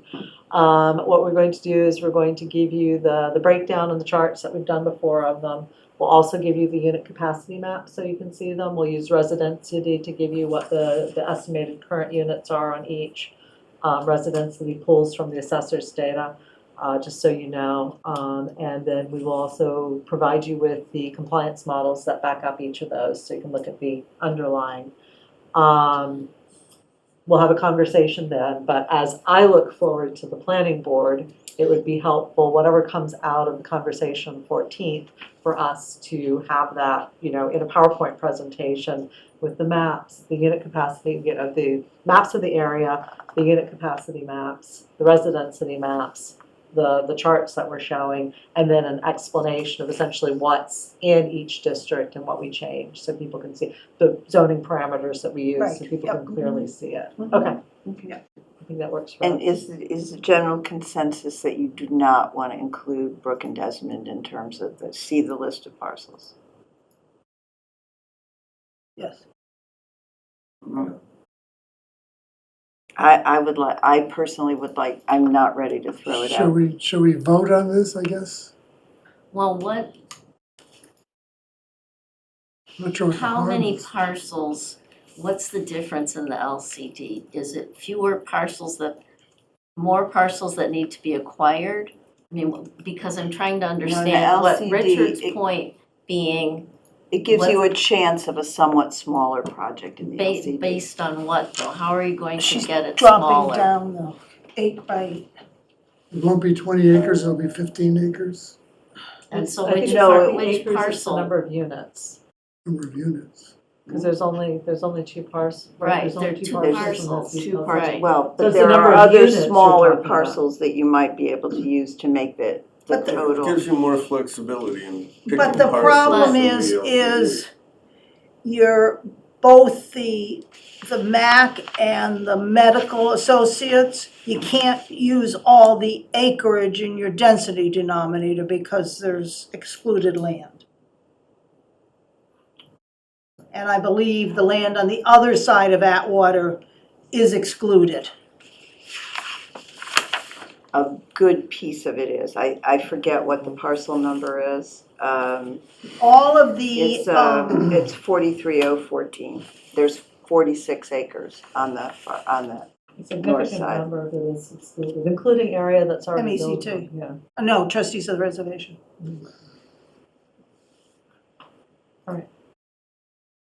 Well, it is possible that there'll be so much opposition to a larger project in the LCD that we may have to come back to something like this. Right. But we should find out pretty quickly.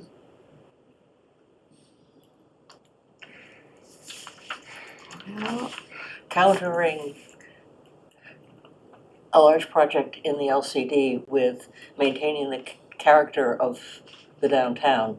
Yeah, that's a tough Yeah, call. yeah. Well, it's a That's- balance. It's a that's the really balance. tough And- balance. And yeah. And unfortunately, it's not a fine balance, Right. it's chunks of things that happen.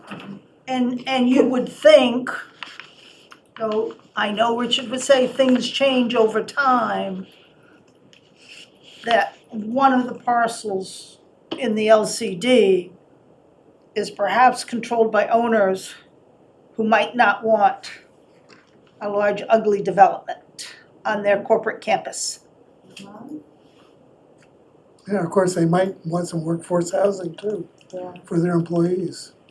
Yeah, It'll but be then well it's not gonna designed. be that many units, I wouldn't think. Well, Well, no, maybe not. I don't know. so my best argument for continuing, for not That's what I'm yet trying to growing- understand. right, What is your the best be- argument? The best argument for it is that we might wind up with, if you look at the Brook Desmond thing on the old map, you've got 10 acres there. And that would allow you to take only the Gurley property in the LCD and have a quite a bit smaller development there. No, how many would that give you downtown? It would give you, between all of that, well, it depends on whether you do all of the old pine or not. If But- you do the old pine, Brook's not contiguous Not with, contiguous. the other parcels, But so you- it but doesn't you- count in if- that 50% if contiguous. you do all of pine, you wind up with 19 acres, which meets the 18.5 acres. So now you got 28 or 29 acres in town? Yeah, you do within the radius. You have to have, it's 50% of the total district. So if Right. you have exactly 37 acres, it's 18.5 Correct. contiguous. But if it's 50, it has to be 20. If it were, for I'm not example, 50. suggesting I'm not, I know you're not 50. suggesting 50. I'm just using that because the math's a lot easier late at night, right? If Right. it's 50 acres, it has to be 25 contiguous acres. Right, so Okay. what it would be totally would, if you use just Gurley and you use those parcels, it would be like 40 acres, 42 acres. acres. And so if you use 40 just, acres. So now you Gurley, need 20 containers. then how many units in Gurley? Gurley is only 12 acres, Okay. so it's 15 times It's 12. 13. I have a hard time trading off what goes on in an undeveloped piece of land on the other side of 128 with taking 25 or 20 acres out of our downtown. Well, I think this is a useful, But it is the trade, that is the, that is Yeah. It is the decision. I think that's useful to offer it as a trade. Yep, So yep. 'Cause pine people- plus Morse plus powder plus. It's your old G1. Old G1, okay. Yeah. It's your old G1. All right. We can model that. and I'm see what sorry to it's be a like. pain, but I just think we have to be prepared to. Well, if you're gonna model it, you also better make sure you've really modeled the LCD choices so that you actually have a Right. real alternative. Yeah, absolutely, yep. Well, I know, you say, yeah, but Well, what I What- mean is, we will play with the density to get that, to see what, if you can get the number of Well, units lower. well, that would be one way of doing it, Yeah, trading the density and creating even higher density in the downtown. My point is that It's not a bad thing. I certainly wouldn't favor, whatever you do downtown, Mhm. you've got to cut down the number of acres out in the LCD, not just the density, cut down the acres. I would do what you suggested, which is use Just do Gurley. Gurley, the medical Office center, building. and see what that looks like. I mean, it might not work, but. Right. So we're gonna have to gather 13 more acres out of the downtown? Well, if we have Brook Desmond, plus Powder, plus Morse, plus Pine, Plus old pine. plus, oh, yeah, the So old we're Pine. putting 2/3 of it downtown and 1/3 out of town. Yeah. 2/3 of the units. Yep. But It probably Presumably will where you've result got in the existing fewest units. number of new units. New New units. units overall. Yeah, but No, still. it'll only result in the fewest number of new units if nobody builds anything. Well, I guess it will anyway, you're right. Well, No, anyway, no. You're right, it will, Yeah, it yeah, will. it But will. still, you're cutting over a lot of area where the density is less than 7. Yeah, I think but I think that trade-off has to be presented. And it has to be clear what it means. Yeah, exactly. I think it's horrible. It is horrible, but it's gotta be offered, Why? because people are gonna ask about it. Yep. People are gonna say, I don't want 350 units out in the LCD. So just throw in the country club for 2,700 units. End of story. There you go. A salute solved. The whole thing is I think it's solved. 2,769. There's that. In the, Is it in a half In mile the, of the train station? No. oh God, what is it? No. What is it? Desmond. The Desmond area, the old cricket building. Yeah, What is how many units, what is the acreage of that? You're gonna get a big development there. that's what's last. Yeah, it'll be big. Oh, no, isn't We that can do the guy same. 3 or 4 storing all his acres. fancy In fact- cars there now? In fact, that whole area, that's a, I don't know how big it is, but that's a big development. Let me just get that map. That's 30, 40 units, I'm sure. Sarah, Okay, are you on the GIS? You can check that parcel size.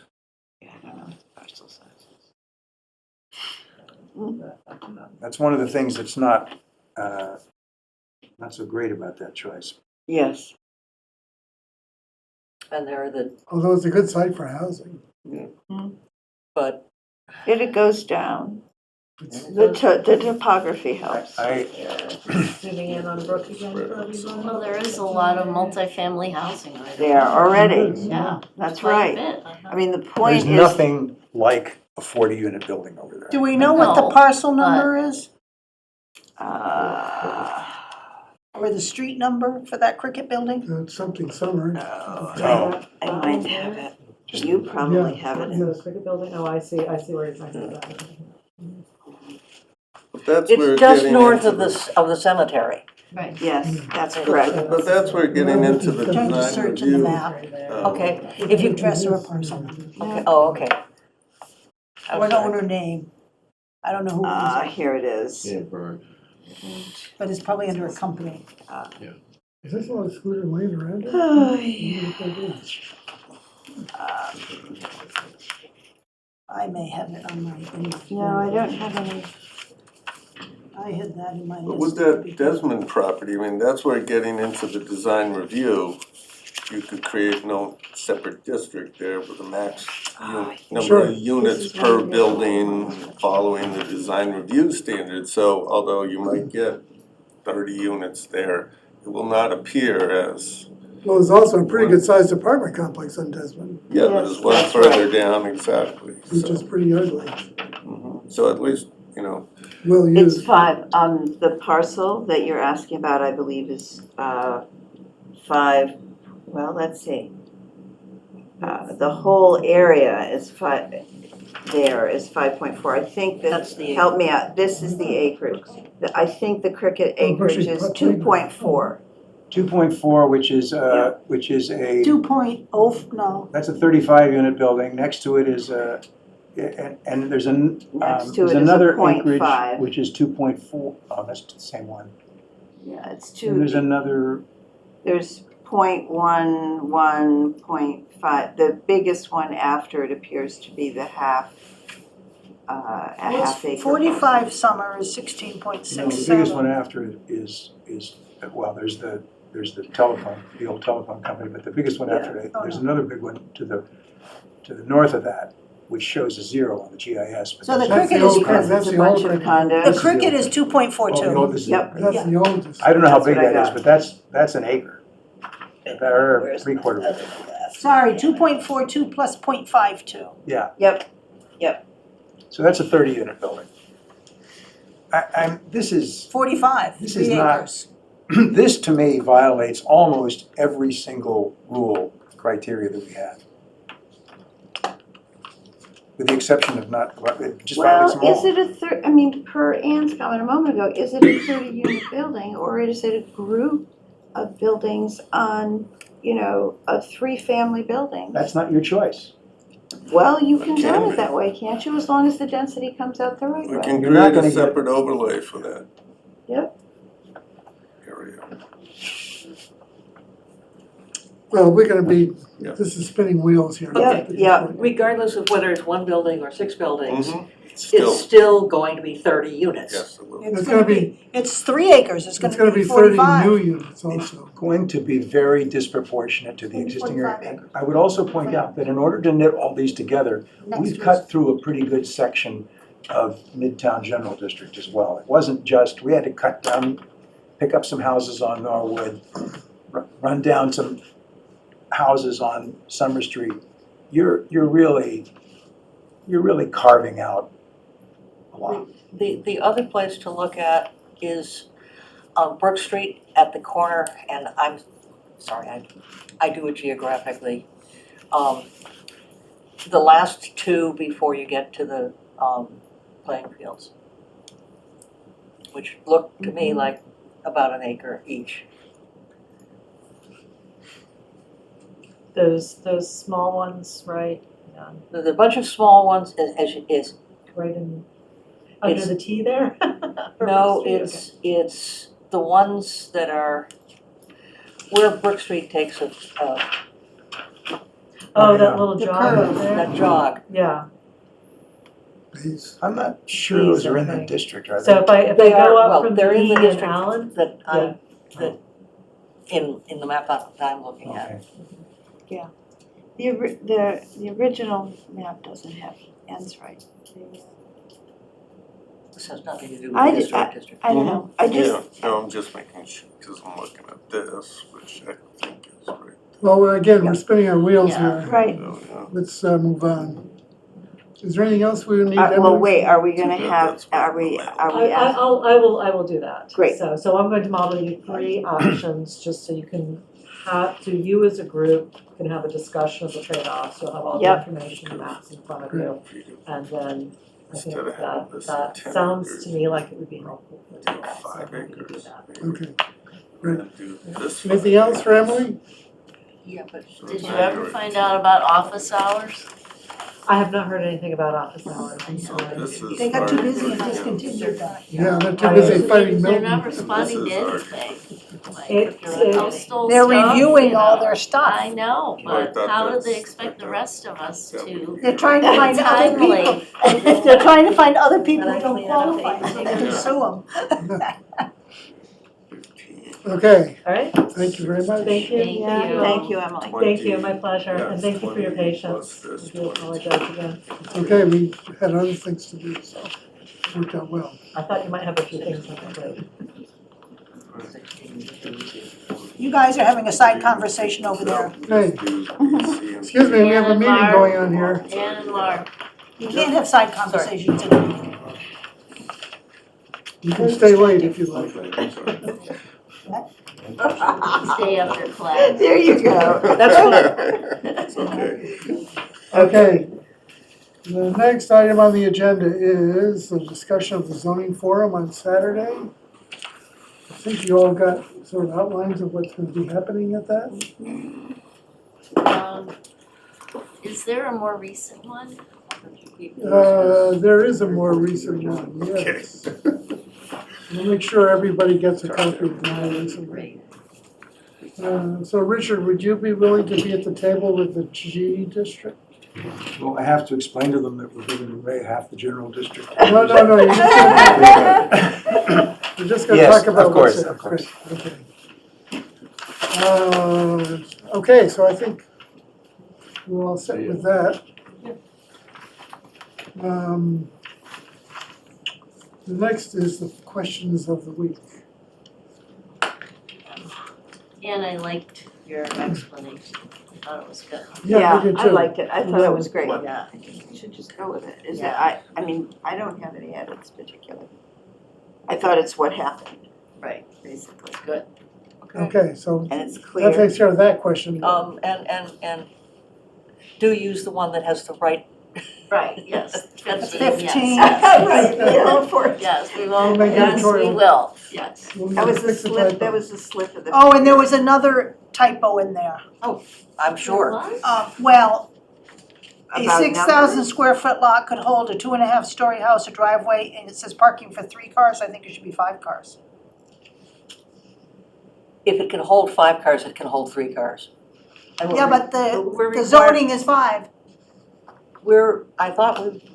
I think we have not made a decision Well, about whether. the current zoning is 5, Okay, so fine, say and her 5. modeling has been on Yeah, 5. okay, so fine, say 5. Just to not Yeah, create but- an issue. Absolutely. Yeah. Okay, Thank you. just so we have a number of these teed up, can we, have people looked at the other ones? When did we get the other ones? I'm having troubles Days with, ago. About a week ago.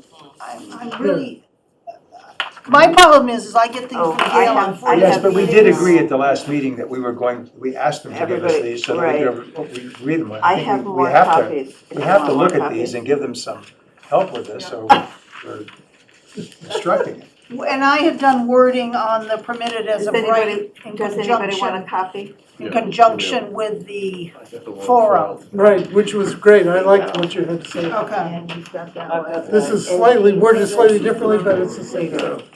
This is Yes, 20%. yes. I mean, I didn't see Great. that. What, mine? Yeah. So that's in you will get it shortly.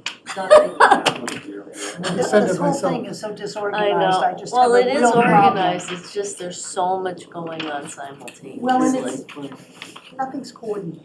Okay. Can I ask a question that the planning board members get this information as well? We don't have any of it for the forum on Saturday. Oh, sure, yeah, I thought it was sent to you all. I'll make sure that the planning board will get. I haven't seen a final copy. We have no data for Saturday. I'll make sure that you get a copy of it. Can we get it tonight, because it's in, Sure, when I get home, I'll make sure everybody gets it. On the question. I had a, go ahead. Second question of the week. Somebody is going to ask, okay, what's 10% of 3 units? That was exactly my question. For what? because- So you can only require it on a project of more than 5 units. Oh, affordable housing you're talking Yeah, about. yeah. Right, That's the second question of the week, I'm I guess sorry. we could add that statement. sure. Well, I think I thought the same thing, and I think for a different reason maybe. Because this doesn't apply to 2 and 3 families, it affects people who already live there. In other words, if I'm living in a district that's been rezoned, and I have a 3-family, I might read this as saying that I now have to have, Well, I guess we should make it clear. No, Any no. new- But didn't we have the discussion that what applies, there's the overlay district, but underneath it is the current zoning, and people get to choose which applies? yeah, no, I understand, but I just want to make sure that we make it clear that nobody is required Sure.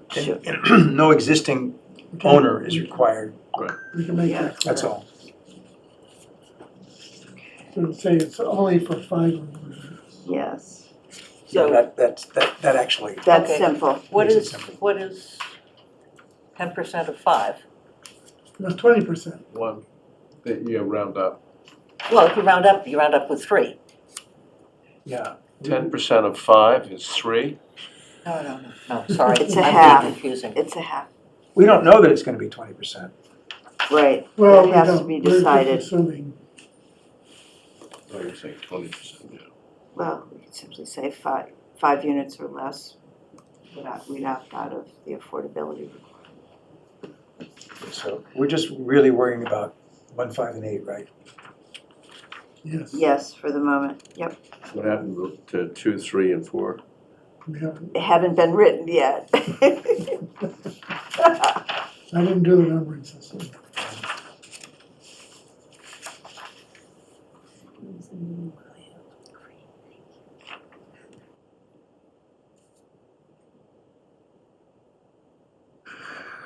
I read 8, and it gave me a mild headache, What is, these aren't numbers.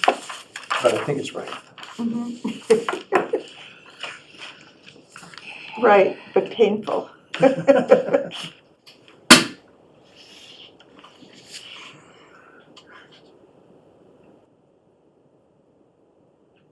Okay. Is there a difference between 1 and 6?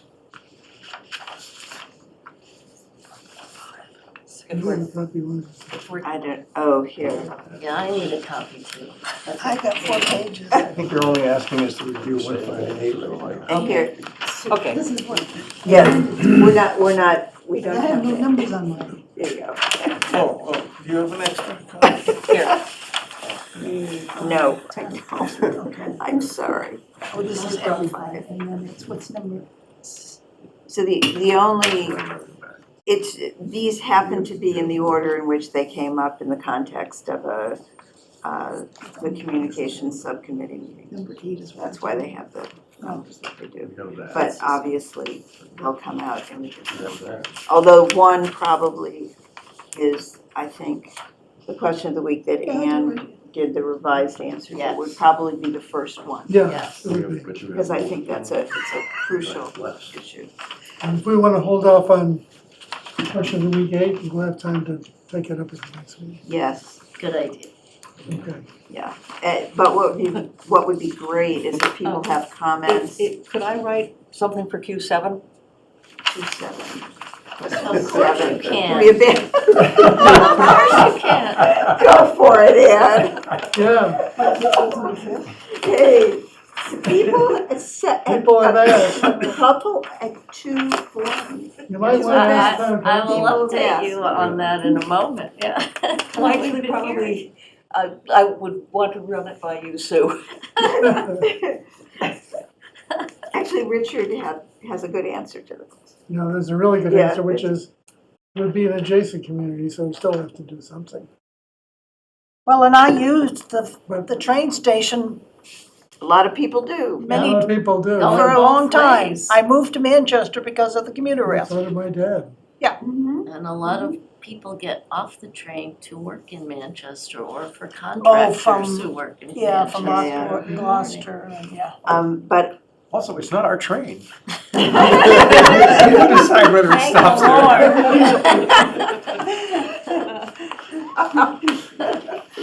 Well, that's a good answer too. Okay. Okay, Anyway, comments on question 8, much appreciated. If you want to send to Gail and she can send it to the subcommittee, that'd be great. Or send them to Sue. No. No, send them to Gail, Send it to Gail. please. And my only comment about the event on Saturday is I hope, I saw read what you wrote, Sarah, and I thought it was generally terrific, but it doesn't talk about site plan review at all. So we don't seem to be addressing it, and it's pretty I'm important. addressing by right. You're addressing, And there's no site plan reviews on individual residential buildings. But there is for building for properties that require 5 or more parking spaces. And if we're requiring 5 parking spaces for 3 units, That doesn't go under site plan review today, I guarantee you. No, it does. Any use that's 5 or more. It doesn't go, has never gone before the planning board. And Well, they haven't had a project. yes, they have. Not- I raised the issue about, we're Well- talking about reality versus law. right, there was a property on Bridge Street that became 4 units, and I questioned the building inspector, didn't this need to go for review? Is No. this legal? I'll send you the. And he said, I looked at the parking plan and they're okay. I said, Well, So why are we maybe- okay with that? not my, I mean, But why do we have to be okay with that just because he is? so I'm just saying he has not been sending that sort of thing through. So why can't we propose that we adjust site plan review so it applies to 3 or more units? right, And, Well, because and the that's how whole- most communities Right. do it. It's 3 or more residential Yep. units, or in commercial expansions or alterations greater than 1,000 or 1,500 square feet of land area, or square footage, or something like that. So, and I think that's a more Well, because reasonable way of doing it, So- particularly if we want to incorporate some design standards Right. into the buildings. Right. Because someone has a big lot, plenty of parking, no design standard, no design review. So, so I think it ought to be, we ought to adjust that, or discuss recommending that the planning board adjust that. Well, we can certainly do it for projects that are approved under the MBTA Mm-hmm. zoning Right. overlay. right. So people need to understand what a site plan review as opposed to a special permit is. That's the only reason I mention it. Right. Because it actually would, I would be very interested to hear your distinction, Sarah, because it seems to me they are different and one involves less permission or less scrutiny than the other, but I don't really understand that. Well, there's The site plan review cannot be unreasonably denied. It's true. Okay, but can a special permit be Yes. unreasonably Well, denied? it can't be capricious, but Okay, there's much more flexibility because in a special permit, you're determining whether it's substantially more detrimental or injurious to the neighborhood, which is not a black and white standard. right, okay. Well, in So- site plan review, you can require adjustments and modifications to minimize the Right. impact, but it's a permitted use, so, Right, so, you know, you can massage it as much as the regs allow you to. okay, And we can put So- conditions in the special permit. right, but to- you can't put conditions Yeah, you in a can't. site Right, but plan, you you put can't, conditions. okay, That's what they all right. negotiate, yeah. Okay, so there's simply, it's a level of discretion, really. Yes. Yeah, Less and it's- discretion it's- for a yeah. site plan review and more Mhm. discretion. And a different, it's a whole different format, because a site plan review does not require a public hearing, right? No, it has a It public. does. Oh, it hearing. does? Okay. Yeah, it does, with notice to abutters and Yeah. all that, which is one of people's expressed concerns. So, how, being totally ignorant of our zoning law, how much of a change would it be to set up, as part of this whole thing, that site plan review is required for any, any construction under, the overlay district? I think you just put it in there. That we can do. Okay, Yeah, It's so- trying to that's- apply it That's broader, actually which is what a this bigger thing issue. says. So, Currently, it says for uses requiring 5 or more parking spaces. And that's probably silly, but that's what was there before. We didn't change it. yeah, and I think So that's changing a, things that aren't in our immediate purview is probably a bad idea. yeah, right at the moment. But it's something we could recommend. to the Particularly board. if we drop the parking from 1.5 to 1 or something. Well, yeah, Right, I That's mean- right, yeah, that's right. Okay, great, that's helpful, thank you. Okay, anything else on this topic? Can we move on to some quick reports from the outreach committee? Sure, it won't be that quick. I mean, the biggest thing is our next meeting is Monday, March 11th at 10 a.m. And our project between now and then is to look at the FAQs and come up with some suggestions for updating them, because we would like to have as handouts at the Springtown meeting updated FAQs, because people read them and kept them, and we heard good feedback on them from the last, so. And of course, we'll have plenty of time between then and town meeting to run it by all of us. So we had, the guys went to the Manchester Club. Obviously I wasn't there. Got great feedback, about 100 people there, good questions, robust discussion. You want to add anything else? No. I guess I would just say. Guys? Did you It's go, your Richard? moment. It was a guy thing. There were drinks. There was- Was there steak? No, I don't think it was chicken parmesan, I think. It was good. It was good, and there was some, people spoke their minds. Yeah, which is good, Was it but we need to hear that. a positive or a negative? Both. There was some negative stuff. Yep. People talked about closing the train station, that was, And other towns will follow Milton, so. well, this had happened right at Milton, so.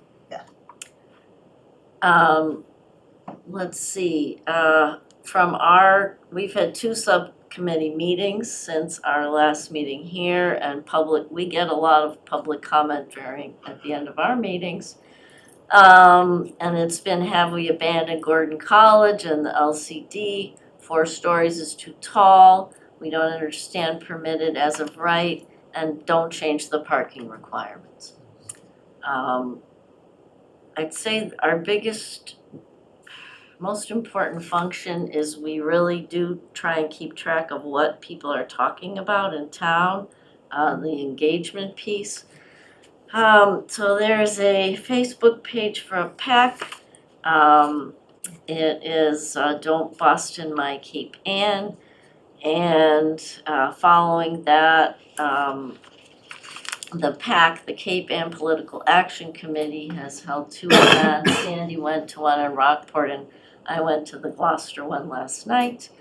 The Gloucester one, I don't know if you want to, you summarized it to me, if you want to add anything, but the PAC describes itself as the purpose of the committee is to provide the opportunity for individuals to contribute to the support of worthy candidates for state and local office who believe and have demonstrated their beliefs in conservative principles to which the organization is dedicated.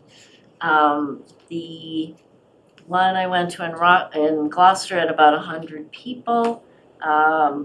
There were 3 speakers who sat up at the front facing everybody else. They presented a slideshow about the law itself, speculative consequences of the law, and ways to say no to the law. The speakers were Christina D'Alicio, who stated that she serves on the Manchester Planning Board, but was speaking as a concerned citizen against what she termed an unfunded mandate. Michael Walsh, a private attorney who's leading a lawsuit challenging the law. He's also the attorney on Christine's driveway. Right. 90 School Street. And a retired Gloucester politician, Ms. O'Neill. The meeting was recorded, so I'm sure you can find it somewhere. I would say the overarching themes of the speakers were there's little risk in violating the law.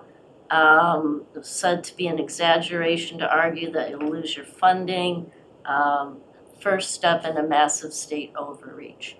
The comments from the people who attended, their concerns are increase in parking and traffic, burden on police, fire, emergency services, overloading infrastructure, water and sewer, ballooning school enrollment, and the effect of zoning on the ability to protect or conserve land. Not sure if this is accurate, but they said that if land you owned is zoned as MBTA, you won't be able to donate it as conservation land because then it would become excluded land. Folks were confused about the difference between the size of the transit district, the half-mile radius, and the total amount of acreage to be zoned under the law, and where that could be.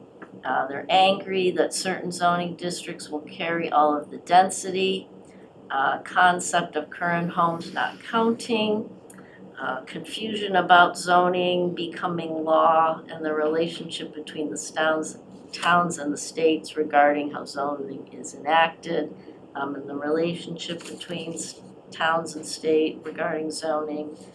If more homes are built, then a community will be required to build more affordable housing. The law does not encourage affordable housing. State legislators did not know what they were voting on. The guidelines are not law, so we don't have to follow them. One size fits all, the meaning of permitted as of right, and the concept of home rule. Those were the topics and concerns of people. The organizers encouraged folks to sign up if they wanted to, but insisted they were not soliciting. There were members of the Gloucester Planning Board there. They spoke about Gloucester's process. They've also hired RKG. And Emily. And Emily encouraged residents to look at their slides on the town website. So this is why our questions of the week are really important, because there's just a lot out there. At Rockport, there were 4 fundamental misconceptions. One is that by right zoning involves no control, that will be overrun by development, and there's no oversight, basically. The second is that that the numbers of units all means building new, and that's not the case. The third thing was that the penalty for saying no is small. So not thinking about dredging the harbor, not thinking about the Tux Point Rotunda, not thinking about PFAS filtration, none of those things. And the help we might get from the state to deal with all of those infrastructure things. And then lastly, and very puzzlingly, is that affordability is not part of the picture. And it's certainly been much discussed in all of our meetings. Yeah. And something we really want very much to do, and plan to do. So anyway, those are the 4 walking around misconceptions that I heard in Rockport. And the PAC is going to have a meeting here on March 7th, I believe, in Manchester. I don't know of the location yet, but we will share it when we know it. Let's see, Marcus has an article in the Cricket. I don't know if anyone's seen their paper yet, talking about zoning and Saturday. We're working on preparing another quarterly newsletter to go on the tax statement, which people will get on April 1st. Tiffany's doing a next draft, and then we'll run it by you. And we're going to update the visual timeline to go in that newsletter. I think that's about it. Okay. For some of us, me anyway, there's a lot in that list that is valid points. Absolutely. And to me, it comes down to whether or not you believe that the penalty is significant. I mean, that's what it comes down to. And so, I don't know how we... But we have to figure that out Well, we in have a to. very we don't detail. have to figure it out, everybody has to figure it out for Yeah. themselves. But we have to be able to be as factual as possible with Yep. regard to just saying no. Yeah. A $300,000 increase in town expenses equals a 1% increase in tax rate. Oh, that's useful. Well, that's, I guess, what I'm trying to get at. I mean, I think anything specific that we can give.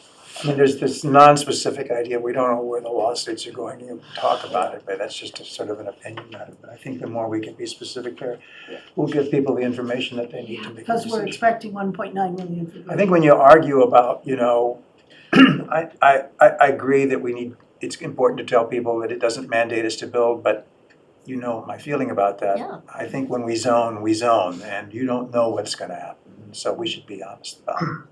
But, it's a, tough job.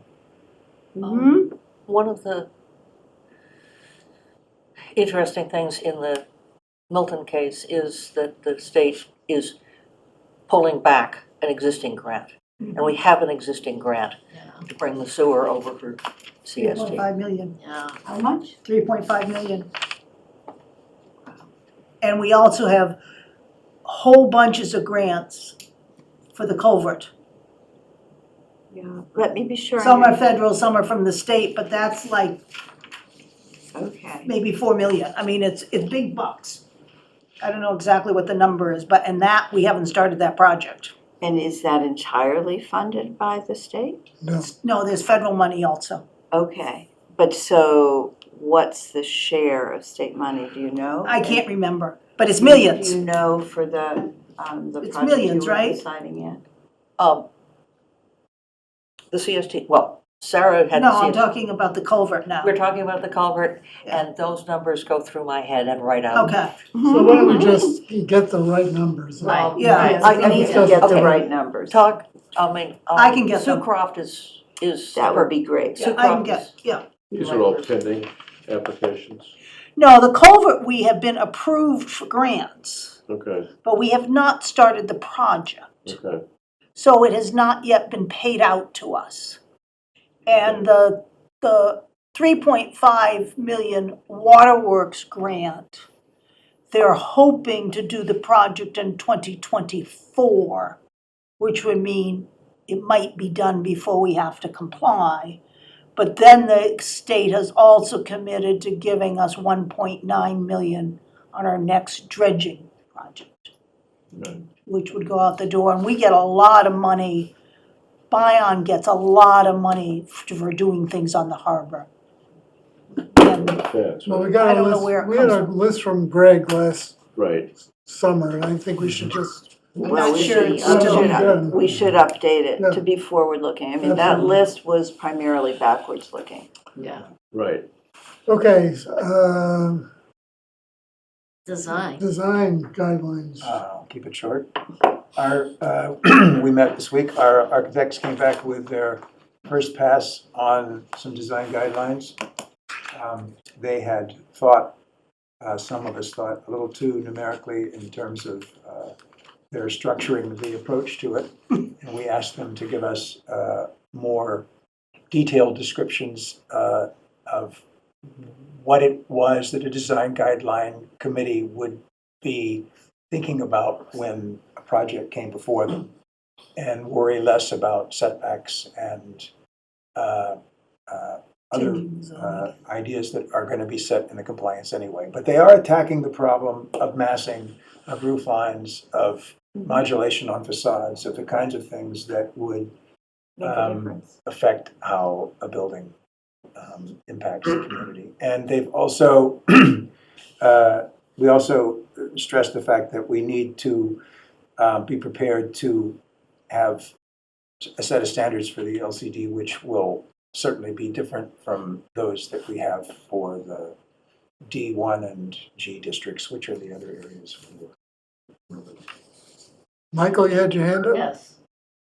Yeah, I just want to comment and on 2 points. So I think I'm mostly agreeing with Richard. And so my first comment is I cannot stand by any of these statements that say, well, we're just permitting. There's no guarantee that things will be built. Like, That's like me saying I put a $20 bill in the sidewalk with a rock on top of it, so it won't blow away, and I'll come back in a week and it'll still be there. Like, it's not gonna be there, right? We're in a capitalist society. If the numbers are there for a developer, they're gonna build, right? That's just simple fact. That's number one. The second point is, when it comes to the financial implications, and we start talking about, well, the state could withhold grants and this and that, that's fine, but we need to look at the other side of the coin, which is, if X hundred new units are built, that comes with the burden on the town, right? For police, DPW, fire, and particularly the schools. And you need to look at the cash flow impact of that side compared with the negative of the state potentially withholding grants. And you need to look at the net impact of all of those. It's not a simple black and white to just say, oh, if the town says no, the state's gonna withhold grants, that's negative cash flow, don't do it. You need to look at all the pieces of the puzzle. Okay, thank you. I think next is approval of meeting minutes. Everyone okay with the meeting minutes? Move to approve the meeting minutes presented. Second? All in favor? Aye. I'm now gonna open this up for public comment. Is anyone? Still here. Okay, you gotta help me. They need to raise their hand if they want to be. Yeah, raise your hand. No comments. Sarah Pierce's hand is up. Oh, it is? Yeah. Oh, there she is. Yeah, I can do this for you, Sue. Okay, thank you. No problem. Hi, thank you. Sarah Pierce, 9 Friend Street. There was definitely a ton of information put out tonight. Two things that stood out to me as a resident. Developing the Gordon Woods makes absolutely no sense whatsoever, especially how this entire mandate really was supposed to be about providing access to the MBTA station, people not having to have cars, and that's also a pristine area that would be a shame to develop, to put hundreds of units on. Secondly, the part about using the LCD and the girly and the family medicine area, are you considering the fact that there is the pending 40B that is potentially could go through with the water and sewer going up there in conjunction with the cell signaling technology traffic and then additional housing? So I think that is going to make traffic off the charts for that whole area, which is a big, I think, concern for many residents, especially where it's going to be affecting School Street. And the 40B will be adding over 800 passes of traffic per day with just that project in and of itself. So those would be some concerns. I definitely agree with the comment that Mike Pratt just made, that we need to weigh the consequences of potentially saying no to the state, but also maybe coming up with some sort of an alternate plan of not necessarily saying no, but approaching the state in a way in which we actually let them know what we need in Manchester, that we're willing to rezone, but we need to address what we need in Manchester as a community, as a town. We need senior housing, we need affordable housing.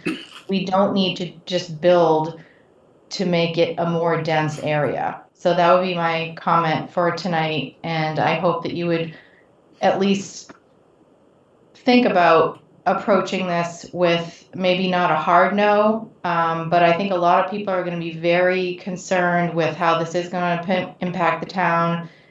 And once you do it, you can't take it back. I mean, this is a beautiful small town that we've lived in for a long time, and we've held the population where it's at for quite some time. And I think it's important to look at that and know that this is, once you change it, you can't take it back. So that's my comment. Thank you. Sorry if I took too long. No. No, no. All right, anyone else? Mary. Mary, Hi, Mary Foley, 1 Pulaski Drive. I think tagging on to some of that and what Mike Pratt said, I know it's part of your task to analyze the numbers once you determine the overlay districts, how many units are currently there, how many currently would comply that are, lot conforming, multifamily, et cetera. And then what's the delta, what's the potential number of units that could then be newly built?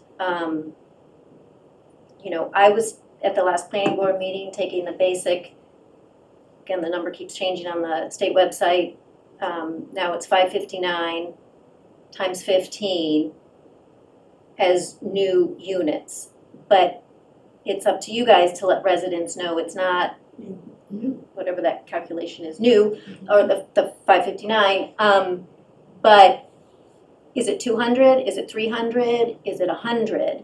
And then following on what Mike said is what is the cash flow impact? So what would be, just like they did for the 40B or any other large project, what is the impact to school enrollment, to police and fire, to infrastructure, to all of those, and to say, if 50 units were built, 100 units were built, 300 units were built, what's the impact to the tax rate versus what we get for grants, so that residents can have all of this information, the planning board can have all of this information, and make an educated decision. So the money piece is very important to have as part of your report. Thank you. Where are we on the financial?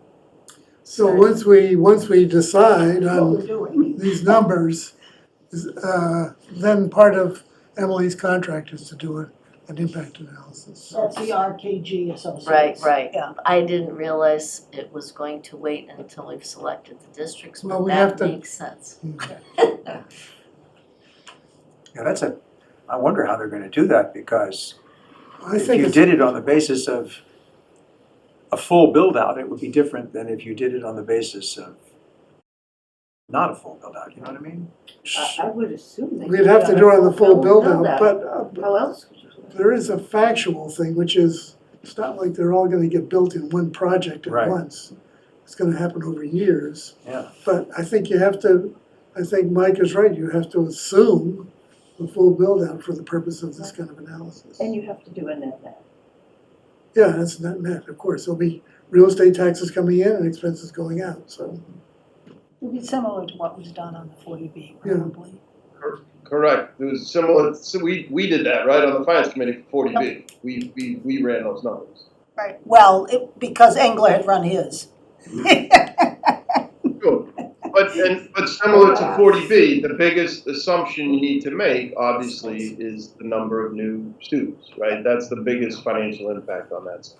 Yep. And that's an assumption, right? You gotta make that's what you have to do in your financial modeling. I do it all the time, but Right. you have to make an assumption then, because that's gonna drive the biggest piece of the cash flow on that side of the equation. Okay, There's a very interesting editorial in the Gloucester Times today, or opinion piece in the I Gloucester. read that, Oh, I yeah. didn't see it yet. Talking about home rule and what it means for a town. And I don't know where their paywall comes, but it's worth reading. Yep. Basically, what it says is that the state allows home rule to the extent that they like what you're doing. Yep. And that they allowed towns and cities to start zoning in, this is not in that article, but 1918, but every change in zoning has to be approved by the Yeah. legislature. Yeah. That's right.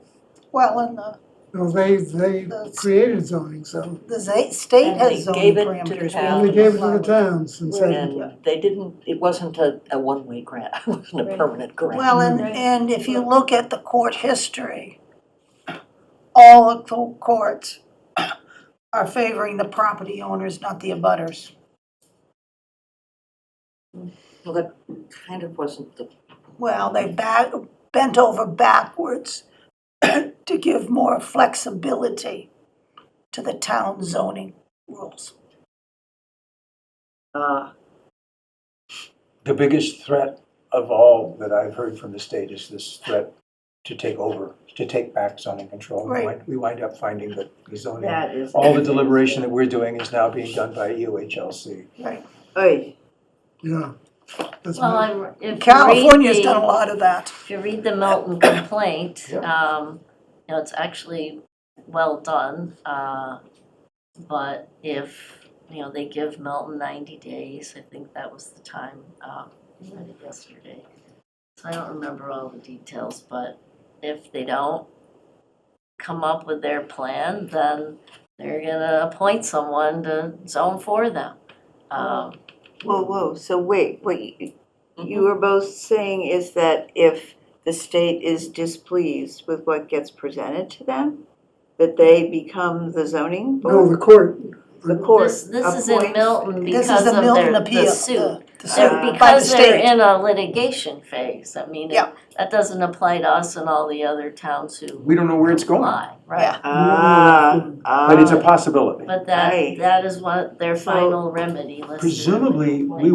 Presumably this will all have worked itself out over the next 3 or 4 months, and we will know where it's going. Have you been in a court recently? I have a feeling that this is gonna go faster than your normal case. Well, I Yeah. would expect so too. Yeah. But Do you think there's, HAC is a state entity, and it's been 2 years since we denied the SLV.